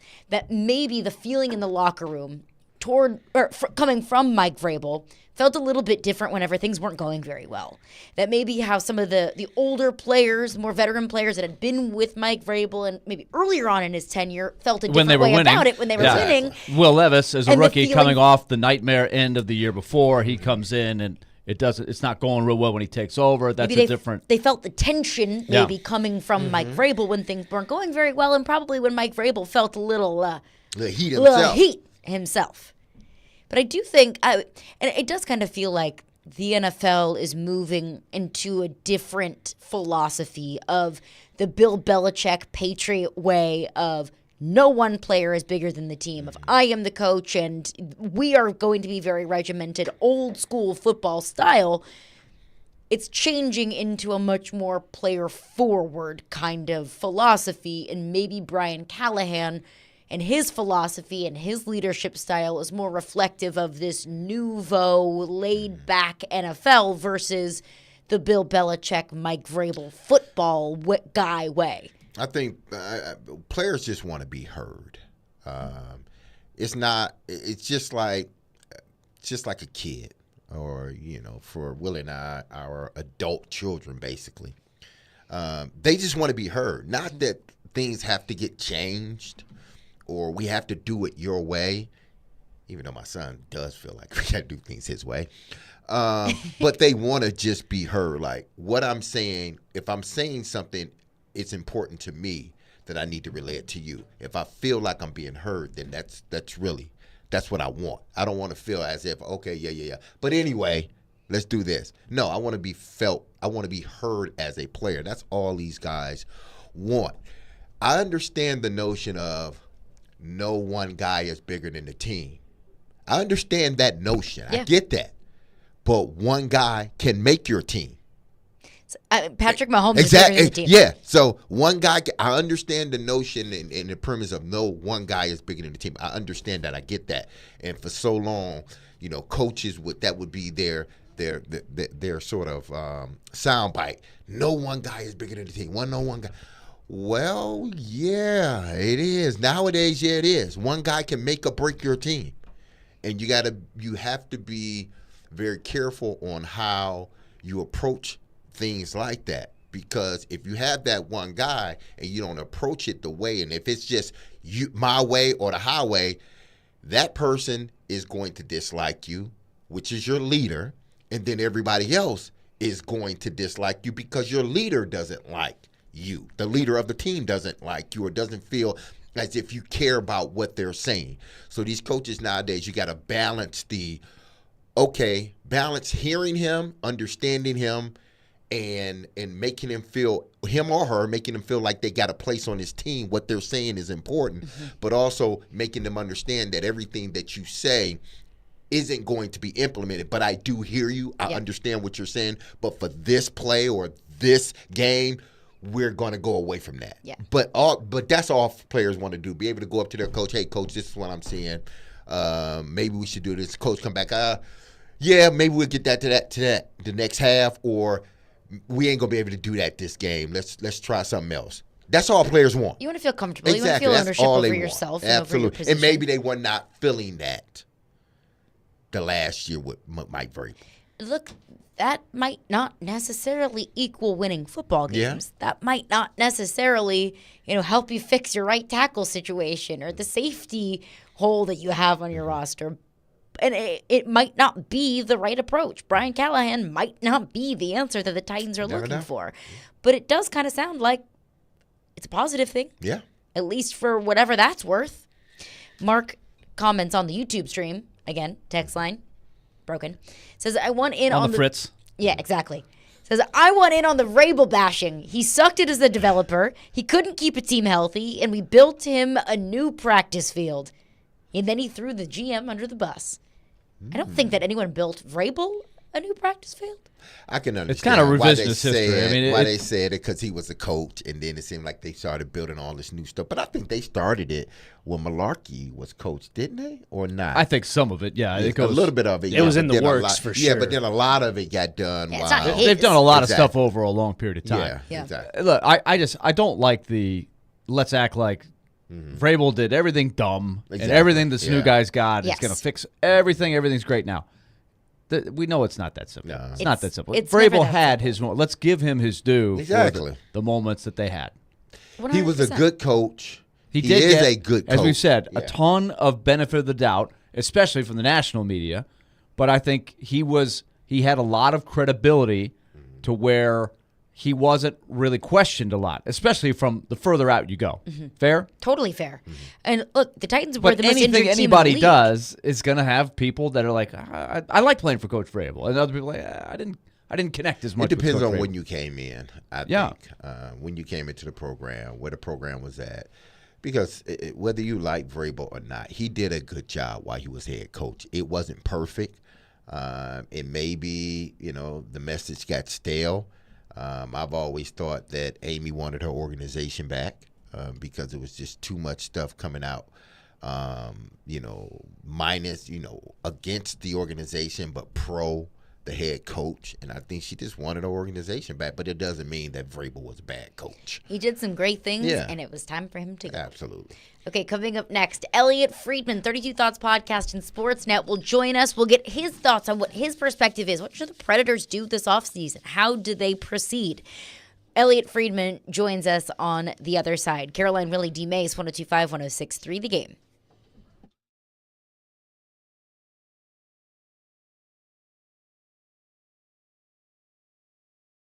Let's talk about Zen Sports, the new sports book in Tennessee that's bringing sports betting to a whole new level, and I mean that literally, people. When you sign up for Zen Sports, you'll automatically earn up to $1,000, no danger first wager.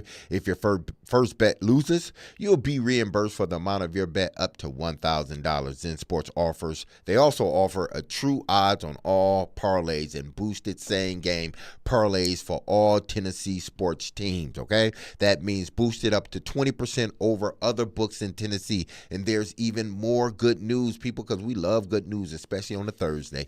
Zen Sports offers a one-of-a-kind VIP reward program. If you qualify, you'll earn monthly comps at sporting events, concerts, which it seems like we have one every other weekend. You name it. Even sport book bonuses. The VIP program is by invite only. So if you feel that your Zen Sports play qualifies for the VIP consideration, check out the program details and apply at zensports.com/VIP. So what are you waiting for, people? The daily same game parlay boost. Go quick. So get going and download their app at zensports.com today. That's Zen Sports, where betting just got better. And remember, gambling problems, call 1-800-889-9789. Terms and conditions apply. Must be 21 years or older to bet here in Tennessee.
Caroline, Willy, D-Mase, 1025, 1063, The Game, and The Game Nashville app. We are streaming live on Twitch, Twitter, YouTube, and Facebook Live every single day. Joining us now is our friend Elliot Friedman, 32 Thoughts Podcast and Sportsnet. You know, Elliot, we say we will not sleep until the playoffs are over. Willy's playoffs are over, so he might rub it in that he might be sleeping a little bit more than you these days. I would say, though, Elliot, I did stay up to the end of the Vancouver game last night, and that was worth it. No question. Well, you're plugged into the Western time zone, so there's no excuse for you not. I understand if Caroline and Derek couldn't do it, but you have no excuse. Your body's still feeling that. That's right. I'm still adjusting back, so it's easy to stay up. But, man, it was quite the game last night, was it not? It was a great game. One of those ones you really regret losing. Probably very similar, unfortunately, to Game 4 for Nashville, where you think you've got it won and it gets snatched away from you. Edmonton had that Game 1 and Vancouver snatched it away from them. And all these series, they started off with a bang. Like, none of them are boring, that's for sure. Snatching victory from the jaws of defeat. Well, Elliot, we are transitioning into off-season mode and looking at some of the questions that Barry Trotz is faced with this off-season. Where do you find those premier scorers? How do you get closer to becoming a Stanley Cup contender? What do you do with the goaltending position? Of course, UC Saros' contract expires next season. Barry Trotz can choose to extend UC Saros. Is it time to start to transition to Yaroslav Askarov and the phenom in Milwaukee? I'll ask you, what do you think is the best approach moving forward for the Nashville Predators as far as the goaltending position is concerned? Well, first of all, I think that I would say that the people who are in sports media in Nashville are very fortunate that they have a general manager who's as forthright as yours is. Yeah. You guys have a very good idea of what the various paths are, good and bad. I went back and I watched this whole media conference because I couldn't watch it live, and he laid it all out there for you. And obviously there's going to be things that are going to be surprises. The things that you don't predict. But the bottom line is you have a very good idea of what Trotz is thinking now. So to me, in a perfect world, Carolyn, UC Saros is a Predator for life. Okay? That's the perfect world. I don't get this whole he's never won in the playoffs thing. I think that's pretty silly. I guess on some level that's true. But also, he has elevated your team many more times than he's failed it. And I think that you would have to show me how, even with Askarov and as talented as he is and as good as he looks, you would have to show me a path that the Predators would be more of a contender than they are now without Saros there. So for me, in a perfect world, my Tennessee includes UC Saros. Now, it's pretty obvious that if it was so easy to get him extended, we wouldn't have gone through some of the things that we went through this year. And that is that there was a time that it really looked like there was a decent chance that he was going to get dealt. And I noticed that Trotz said the other day, this may not be sorted out on July 1st, which is the first day he can sign an extension.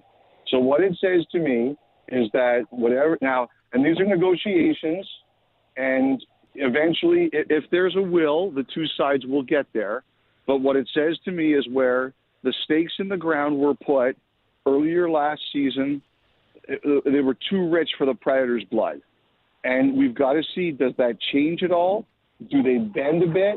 Like, how do you get from where you were earlier this year to where the Predators are comfortable with? And that's the challenge. How do we get there?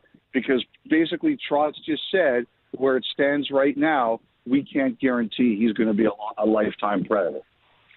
And with that being said, Barry Trotz said at his press conference, look, we want him back. He wants to be back. We're going to do what we can to make sure that he gets back. But also, that's no guarantee. If the numbers that UC Saros' camp wants is not what the Predators are willing to offer, well, then that's where the negotiations come in. But what would you say is a ballpark of what to expect for the market of a goaltender like UC Saros? We've been saying 8 years, $8 million. Has the value of a goaltender potentially gone down given the Stanley Cup champions over the last years? I don't know how much I'm buying that, Carolyn. I think, I mean, I've been around long enough, and I've learned enough about negotiations that anybody can argue any point. And it comes down at the end of the day to what you're willing to do. And when it really matters, what are everyone's true positions? You know, at the beginning, you shouldn't negotiate against yourself. You should, in most cases, people will put an initial goalpost down that is more than they think they're going to get, but what they'd love to get if someone said yes to them. And then eventually you work towards where you want to go. You know, I think that, look, there's no doubt in my mind that if Saros keeps playing like Saros is playing, he's going to get paid extremely well. There's no doubt in my mind that the Predators will say, look, you know, playing here, it's a tax-free state. There's benefits to playing here. I'm sure that at the very least, the Predators will consider the possibility of, hey, you know, how do you want to structure it in terms of trade protection? Well, if you want trade protection, you've got to give us a little bit of a break here. Look, like, I don't know if it's going to be 8 times 8. I could see the Predators not wanting to do that, but it doesn't mean that there isn't, like, he's going to get paid extremely well. But if it's absolutely 8 times 8, I don't know that I see it happening. I just think it comes down to the Predators are going to try to sell him on, look, you're still going to make a lot of money, but you're going to be here in a good place to live, a place you know, and a tax-free state. And he's going to try to earn every single dollar that he can earn, which is what he should do. And I can't tell you right now what the numbers are going to be, because the other thing, too, is other goalies might sign between now and then, and we'll see what that, or they might be moved between now and then, and we'll see what that does to the market. We'll talk with Elliot Friedman, 32 Thoughts Podcast. Now, Elliot, do you believe it's just about the numbers, or is it about the numbers and the year? Because if you're trying to sort of sync this up with the development of Askarov, going out too far may not be beneficial for your team. Do you think they could possibly get him for less years? Well, I think Derek, you know, Askarov is not, and when it comes to a contract, Askarov is not Saros's concern. Like, he's 29 years old. He just turned 29. This is probably the last big contract of his career. So he's going to go to try to hit the biggest home run that he can, and he should. Like, that's what he should do. Now, does it affect the Predators' decision making? Yeah, I would think it does. I think they would. I could see a situation. Now, they know Saros better than anybody else. They know how he takes care of himself. They know his propensity for injury. Like, they know how he is. But I think any time you're dealing with a goaltender who's, you know, 29 years old, you always wonder, what's the wear and tear on the body? How much longer do we think his ceiling is? Look, like Henrik Lundqvist, I think he signed his 8-year deal when he was 38. Or 31, excuse me, and he basically gave the Rangers 6 great years. They got 6 really good years out of it. But there's not a lot of teams that would take that gamble, right? Like Hellebuck is around Saros' age when he signed his big deal, and he's going to win the Vezina Trophy. Now, he got lit up in the playoffs, but he gave them a great season. I think, like, I could see the Predators being worried about term, but, you know, there's sometimes you give more term to give a little less AAV. Like, there's choices you have to make. But Ascarov's future, while it may affect the way Nashville looks at this, it's not going to affect the way Saros looks at it. And the second thing is, Askarov looks great, but you know what Saros is. You don't yet know what Askarov is. So if you're going to make that decision to walk away from Saros based on him, you have to be really sure. Like, the one thing is, it's pretty clear that when Rene eventually retired and everything, you know, the Predators were pretty comfortable with what they had. They knew they had a really elite goaltender in Saros. Do we know yet what Askarov is? And am I wrong, or when they were towards the end of their series, wasn't he the backup at the end of it in the American Hockey League? He started the first 2 games. He had another viral moment during Game 2 where he tackled a player when they were already down a game and down a goal, put the team on the penalty kill. They lost that game. He did not start last night. He was the backup last night. They went with the veteran minor league Troy Grosnick, yes. Yeah. So they won. So, they're still alive. But that all that to say, as you said, Elliot, it kind of goes to, are you sure, even though he's a great prospect and he's had dominant stretches, he has really slumped down the stretch of the season, for sure. His last 9 or 10 starts have not been good. And you know what? He's still young, and he's still growing into it. And, you can't hold one bad moment against a guy. But I guarantee to you that everything that's happening here, because we really learn the truest about ourselves under pressure. So I'm sure the Predators are watching all this and saying, okay, how does that affect our decision-making? Now, Elliot, what is the 2 questions here before I pass to Willie? What is the likelihood that this negotiation goes into its final year? And after July 1st, if they choose to sign Lankinen back, is that more an indictment on the young guy, or sort of playing this thing with UC Saros that, listen, we're going to let him go into the last year of his deal, but if we can't sign him back, at least we have insurance of a veteran guy who's been pretty good as a backup for us? Well, I think Derek, you always want to have 3. Uh-huh. The teams, the injuries and everything now, teams want to have 3. So in a perfect world, if you're happy with this trio, Saros, Lankinen, and Askarov, you want Lankinen back, or someone like him. I just think the biggest decision for a guy like Lankinen is going to be what's my role? Maybe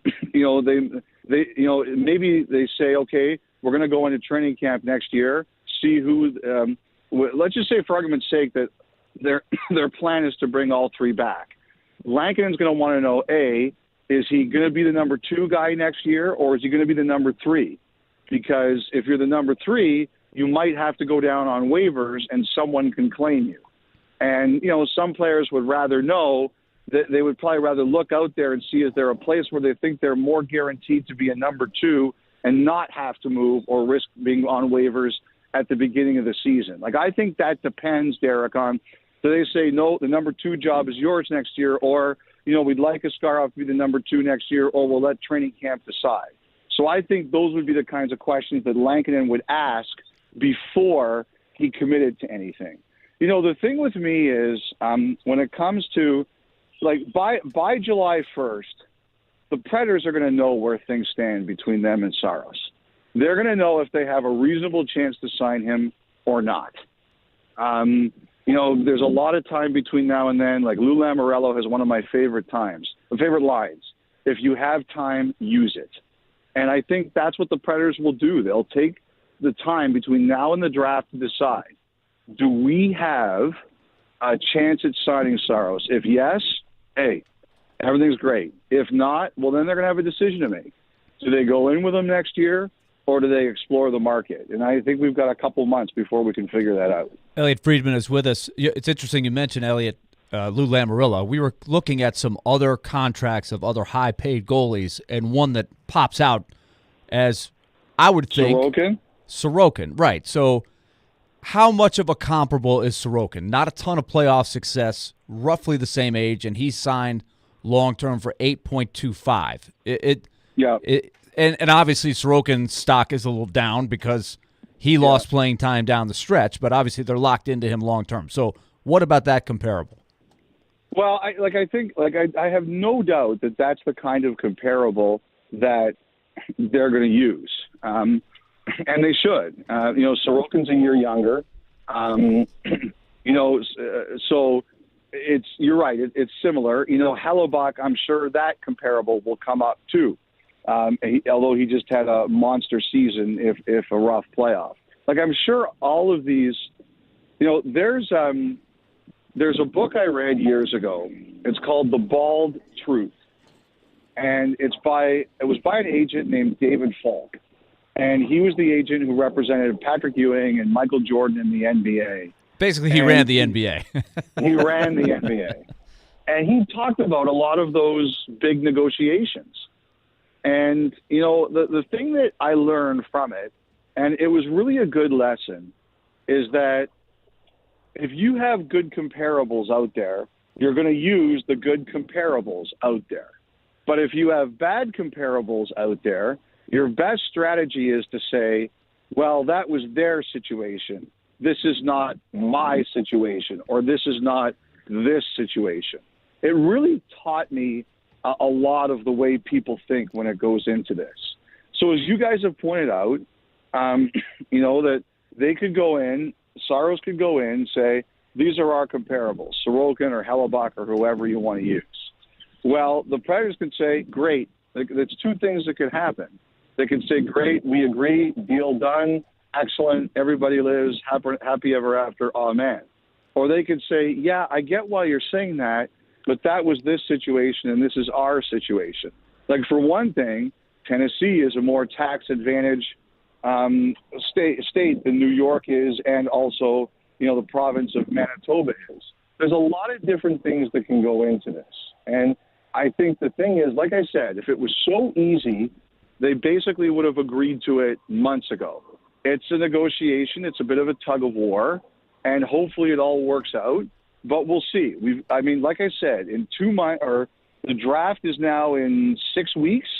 I think the Predators are going to know quite well by then if they think they've got a chance to keep him. There are some that say, take the assets you could get from Saros, find another goalie who is good, and then you develop Askarov. Take the money that you would save and then really go after somebody big in free agency. That certainly is, logical, the thought there. Yeah. So I want to get your gauge right now. People throw out guys like Sam Reinhart, Steven Stamkos, Jake Gensel. How many of these guys that are available today that are pending free agents will actually hit the market on July 1st in your mind? I don't think Reinhart will. I think he stays. As a matter of fact, there's definitely a feeling that there's something, if not done, there's at the very least a deal to be made. So I don't think – I would be surprised now if Reinhart hit the market. Stamkos, it sure sounds like the Lightning recognize they have to get something done. Like, I'll say this.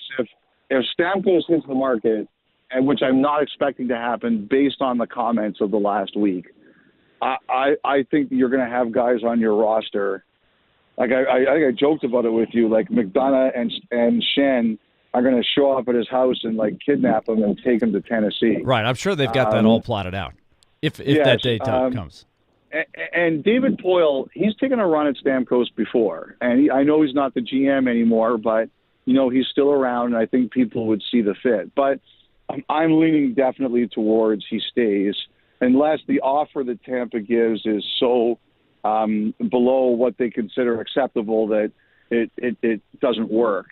Who's Gensel? Yes. It's that one's going to be really interesting because it's not Carolina's history to pay 30-year-olds, which is what Gensel is, the biggest money. They like to spend their money when people are younger. So we'll see what happens there.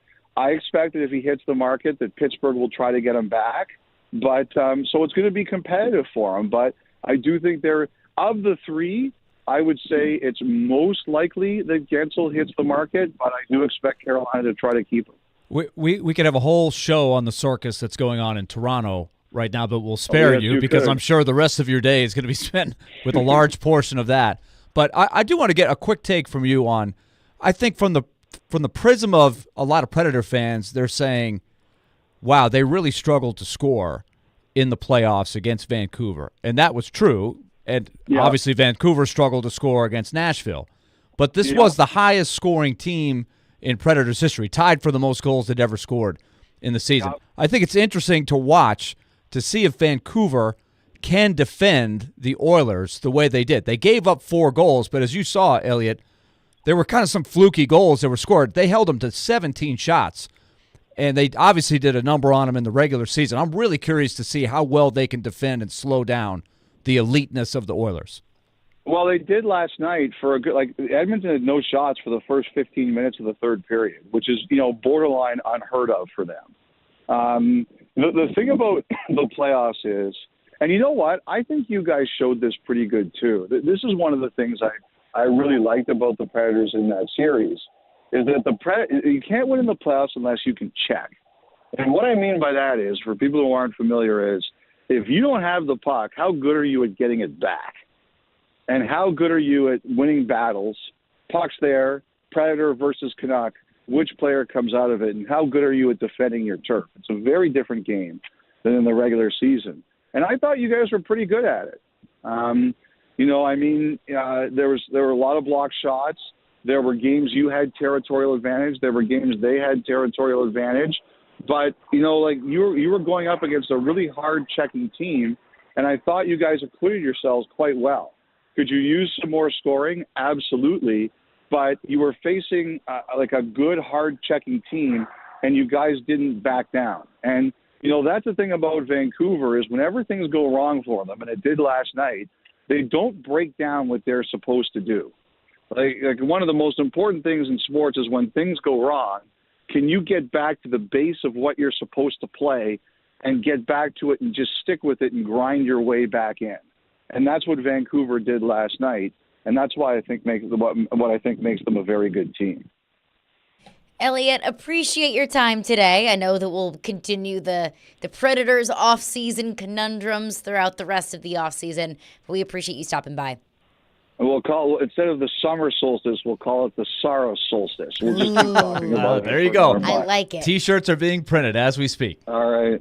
Take care, guys. Awesome. Thank you, Elliot. Elliot Friedman, 32 Thoughts Podcast and Sportsnet. He's a busy man. He's a awfully busy man. He's a busy man. And he's not like Santa Claus. He can't take any seasons off. Right. Like, it's a 365-day-a-year operation. All right, coming up next, Willy's got to rip somebody. Caroline, Willy, D-Mase. Rebuttal. Fair. Touche. Caroline, Willy, D-Mase. We're brought to you by Zen Sports. Start earning cash rewards on your bets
you got to roll with it and go get some forwards.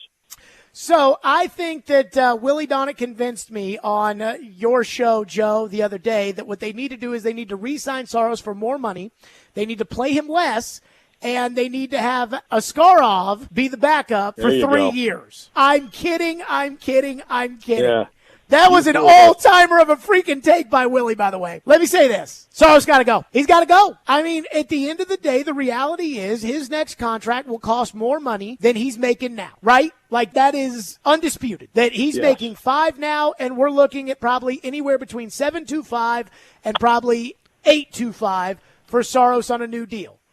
Well, I'd rather take that $7.25 to $8.25, and I'd rather go spend that on, say, Sam Reinhart this offseason or another forward that can put the puck in the net. But the other thing, too, that I can't get over is, I mean, did they take this kid 11 overall to never play? Because when Willy's like, he needs to sit the bench for 3 years, I'm like, when they drafted him, was it like, yo, this is a 10-year project? Because that's what you're telling me. And I'm not interested in that. I mean, at some point, he's got to play. He's had 2 years in the minors. He's dominated this year. It's time to play. So the one thing I'm worried about is I think Joe's right. First of all, and Caroline, I don't know how you feel. I think you agree with us. Yeah, I think interesting cut there for me. Yeah, you agree, right, Caroline? I think. I know. We had this discussion yesterday. Let's go, Willy. Because Willy, you and I think alike. So let's go, Willy. Okay. First off, the whole how long are we going to wait to see Askarov play? He's 21 years old. He's younger than Tavondre Sweat. When you get drafted at age 18, it takes a while to develop for any position. And but fair, he turns especially 22 next month. Okay, fine. He's 22. That is a baby for a goalie. Goalies develop later. I went down a list of goalies that have crashed and burned in recent years who are just as decorated as Askarov, drafted in the first round. Spencer Knight is the headliner. Devin Levi is another one. Cautionary tales of too much, too soon, have had to take big steps back. And we don't know when they're next going to be a starter or anything close to it. We don't know. So it is not, you have to be patient with goalies, number one. Number two, you just heard, and this is funny, I'm having fun with Jared. I've already had a great text exchange with Jared this morning about some of this stuff. So I understand Jared's perspective. He's not alone with what he's doing here, but it is flawed when you come in with this. When you say, oh, just go get Sam Reinhart. You heard Elliott. Sam Reinhart is not going to hit the market. And he's, number one, he would be really expensive if he did. The other thing you're not accounting for is you would have to budget. Number one, you would have to show faith in Askarov that he's ready to back up. I'm not sure he's ready to even do that. To be fair, Barry Trotz has not shown very much faith in Askarov, at least in the end-of-season press conference. I would like to think he's ready. In my world, he would be ready to back up next year. But I think there's a lot of question about that today. He didn't start last night. He got benched in a must-win game, season on the line. They went with Troy Grosnick. Why? Because Askarov, who, as Jared said, dominant. Yes, he has been dominant in stretches in the AHL, but that's the whole point. Goaltending is a season-long thing. UC Saros was dominant for stretches of the season, but he had his worst season as an NHL starting goalie. It's hard. So Asarov's last 9 starts, he's given up 30 goals. His save percentage is .880. He is slumped. And so I don't think he's going to start the next game with the season on the line. But you're telling me he's ready to go in and play. We got to play him because he was drafted 11th overall. That's flawed logic. You're trying to win. This is not a rebuilding situation. Mm-hmm. You're trying to win. The other thing Jared is not budgeting when he say take the $8 million that you're going to save for Saros and spend it somewhere else on a forward, you still have to purchase another goalie. Another goalie's got to be there, and that's a really important spot, especially if you're giving Askarov some of the starts. So how much money are you budgeting? He used Cam Talbot So let's talk about Cam Talbot for a second. He turns 37 in July. I don't remember anything specifically that Jared said about David Riddick. I would guess that David Riddick, when he was a goalie for the Predators, Jared probably had some things to say about David Riddick that weren't all that great. Fair? Yeah. Do you think he's a big David Riddick fan? I don't Is know. any Predator fan a big David Riddick fan? I don't think so. Probably not. David Riddick took Cam Talbot's job in the second half of the season. That's who they were rolling out there in front of Cam Talbot. But Jared's solution is to sign Cam Talbot, who's about to turn 37. He's played for 7 different teams, and he's expecting to get the same kind of winning goaltending from Cam Talbot as UC Saros, because he thinks that any goalie who's decent can go out there and get the job done. Goalies are interchangeable. Just throw the goalie. Cam Talbot? No. 37 years old, lost his job to David Riddick. That's Jared's solution for goaltending? So, again, UC Saros is going to get paid. He is elite. You heard Elliott say it. He's going to get paid by somebody. So the idea of paying a goaltender $8 million, that will be music to somebody's ears if he hits the market. Also, nobody tells me what you expect to get in return in a trade for UC Saros to make you get any better. It's almost like people don't even care what you would get in a trade. Oh, we just have that money to go spend. They have plenty of cap space. They have a lot of cap space to go address the forwards. It's not as if they can't score. They were 10th in the league in goals per game. They definitely need an extra boost. They got a lot of avenues to get there. But UC Saros is an elite goalie. He's a known quantity. I stay with the known quantity. And then the real intriguing thing, I think, if you listen at all to what Barry Trotz is saying, which is what surprises me, because Jared has a good relationship with Barry Trotz. He, I think, listens to what Trotz says every week. Barry Trotz told you straight up at the press conference that UC Saros is the number one target to stay. It sounds like he's made a decision. That's what he wants to do if he can work out the money. And he also told you that Askarov, there are many question marks right now of his availability. But yet everybody still wants to swim with the give me Lankinen, give me Askarov, or give me Askarov and anybody else, Cam Talbot, and they'll be better off? No way. No way. Here's my thing, is if you're just looking at this upcoming season, then yeah, trading Saros seems moronic, right? But I'm looking at it, okay, if you re-sign Saros, 8 years, $8 million. Let's just use that as the benchmark. Well, what do you do 3 years from now when Askarov is ready? Or 2 years from now when Askarov deal with it 3 years from now. Is ready. 3 years 5 is a years long left time. on an 8-year deal? Sure. That's what do you do 3 years into Philip Forsberg's deal or 3 years into Roman Josi's deal? You deal with it. And look, if Askarov isn't ready, then Askarov isn't ready. But what I don't want is to have 2, 3, 4, 5 years of Askarov and UC Saros making $8 million a year, plus Askarov as a first-round pick that can, at that point, you would think can be a starting goaltender in the National Hockey League. Why not have it? Phil Tomasino is a first-round draft pick. Smart allocation of your assets. But why do you assume that Askarov is even an asset? Askarov is not. We think of him as an asset? I hope so, yeah, but he hasn't done it. I hope so, too. He is a card that is in the deck that you hope is a good card, but you can't turn over the card and see if it's an ace. UC Saros is an ace that you're holding in your hand. Why would you put it back in the deck and pick up a card that you don't know what the card is?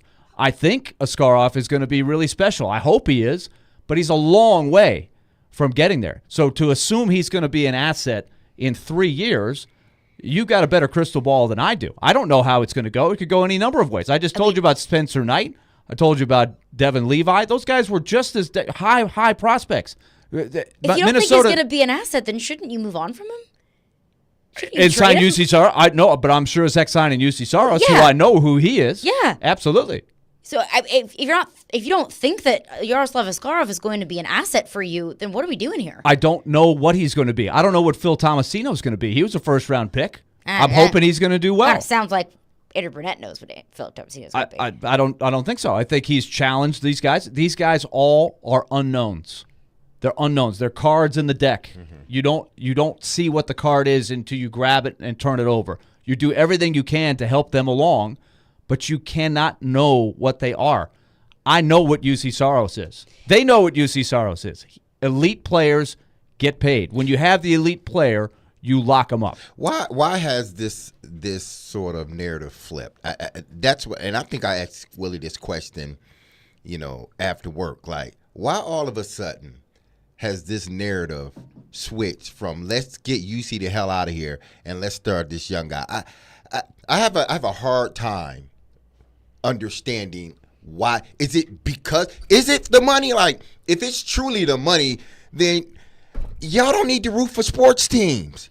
Oh, y'all don't, because if y'all making this about money, Willie just told you in 5 years the money is not going to be an issue because the salary cap is going to be higher. What I'm paying you today isn't the same price tomorrow. If I'm because paying you can doesn't mean you should. Because I view that as more you money should to because pay he's a damn good goalie. We've always said you don't Good get players better. get You don't get better by subtracting good players. Well, what you would be doing is subtracting a good player and crossing your fingers that we can get somebody at another position that is going to help us, and then oh my good, I hope this Ashcroft kid is great so we can hit on it. That's crossing your finger. That's crossing your. But if GMing is crossing your fingers. GMing but if I know it, the GM is knowing that I got a damn good player right here, and I'm gonna find any and every means to sign that person back. You don't let good players get out the door if you don't have an insurance that another good player is coming in. That's what Askarov would be in this scenario. It's not an insurance. I don't know about Askarov.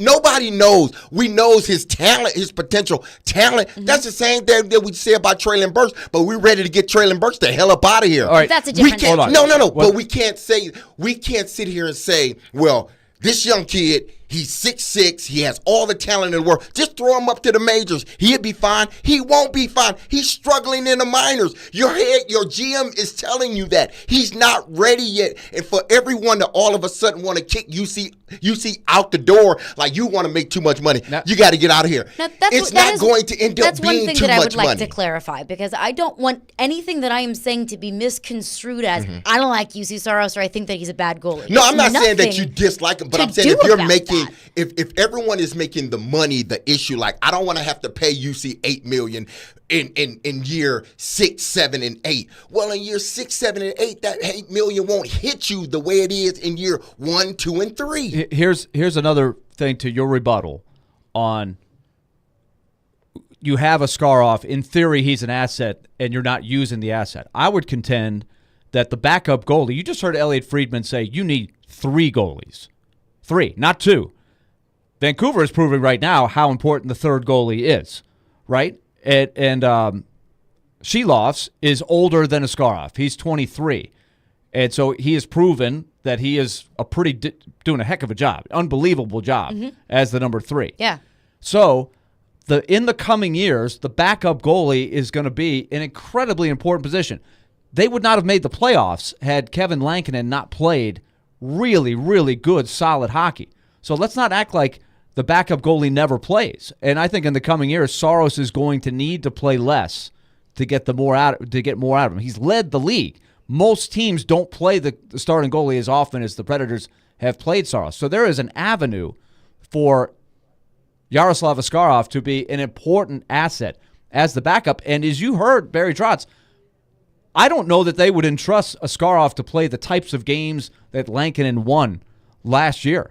Lankinen was an essential part of them making it to the playoffs.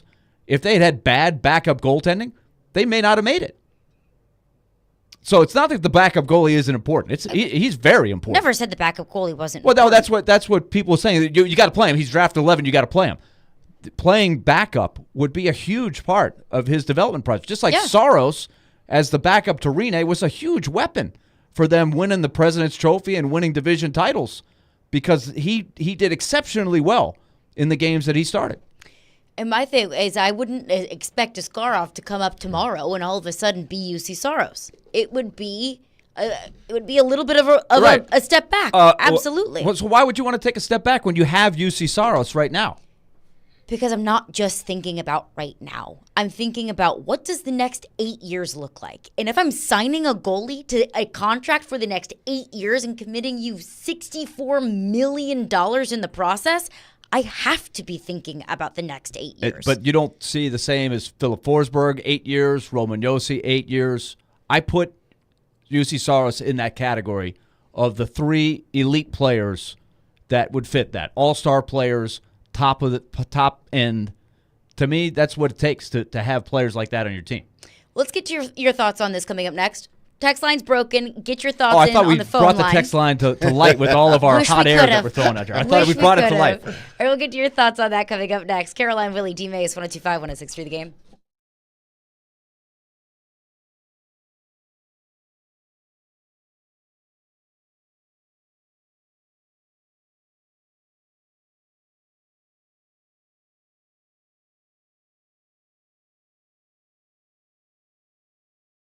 Let's talk about Loan Pronto right now. Loan Pronto has got a great avenue for you to save money and put yourself in a better financial position, especially if you're out there and you've got a car payment or two.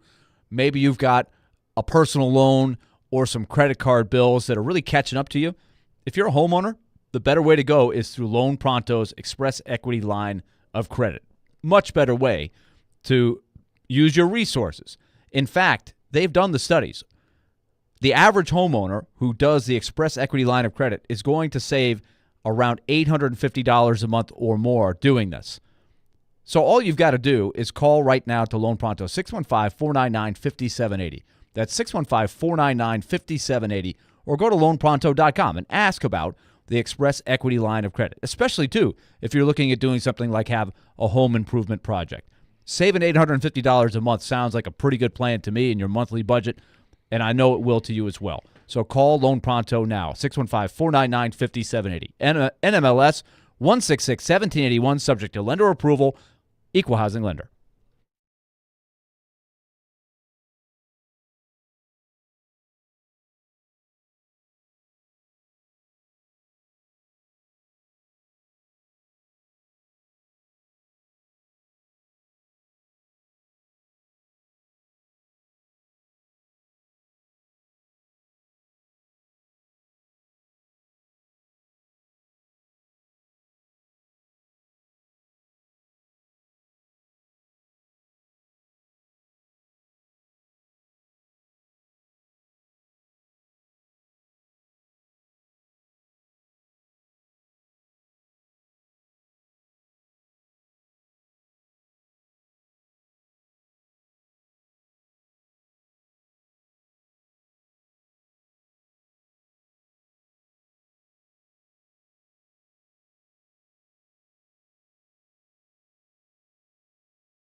a chance at signing Saros? If yes, hey, everything's great. If not, well, then they're going to have a decision to make.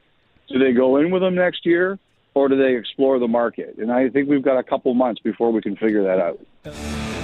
All right, we're talking goalies. What's the future of UC Saros? Promise your phones, and we are right to them. Phone lines driven by WilsonCountyUnder.com. Connor's on the line with a Preds thought. What's up, Connor? Hey, just making sure you can hear me. Got you. Hey, so we're not far off from being a really good team. I contest this whole Jared narrative that we don't have a big boy forward. Forsberg is a big boy forward. He almost had 50 goals and 100 here.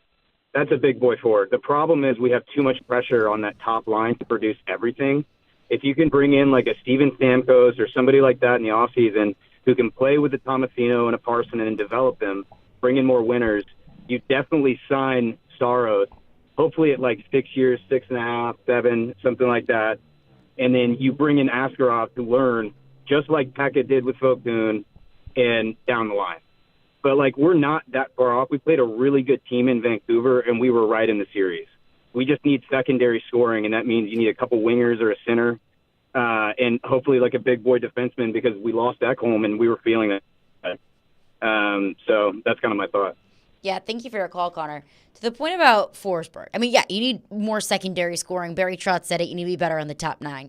You need to be faster, need to be younger, need to be better overall in the top 9.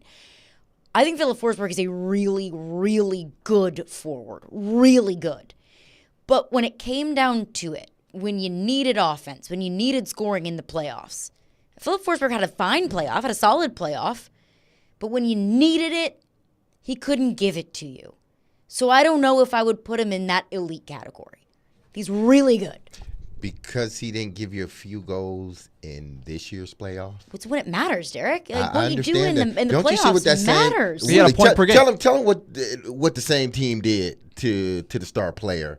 McDavid had 0 shots. So is McDavid a big boy? That's one game, and yes, McDavid is a big boy forward. Each team has made a conservative effort to stop the big boys. Just because he didn't play like a quote-unquote big boy forward doesn't mean he's not. That team was geared towards stopping him, and they did everything in their power to stop him. And they negated his prowess out on the ice. But that doesn't mean, just because Michael Jordan didn't score 35 points in a playoff game, doesn't mean Michael Jordan is the best player, isn't the best player in the NBA. Forsberg had a point per game. He had 6 points in 6 games. No, I know that, but I'm just saying. Forsberg is not McDavid, and he's not Nathan McKinnon, but he is a big boy forward. I don't think there's any disputing that, and he played very well in the series. He needs some help. I'm not. The caller is right, and everybody that's saying they need extra secondary scoring is dead on right. I'm just saying that you can sign Saros and still have plenty of resources to address that and not take a step back. I want to take a step forward. That's going to do it for us Saros today. is my guy. That's what I think. That is going to do it for us today. We'll be back tomorrow at 11 a.m. Stillman & Company's up next. Be love and love on your people. Let Saros play. Peace.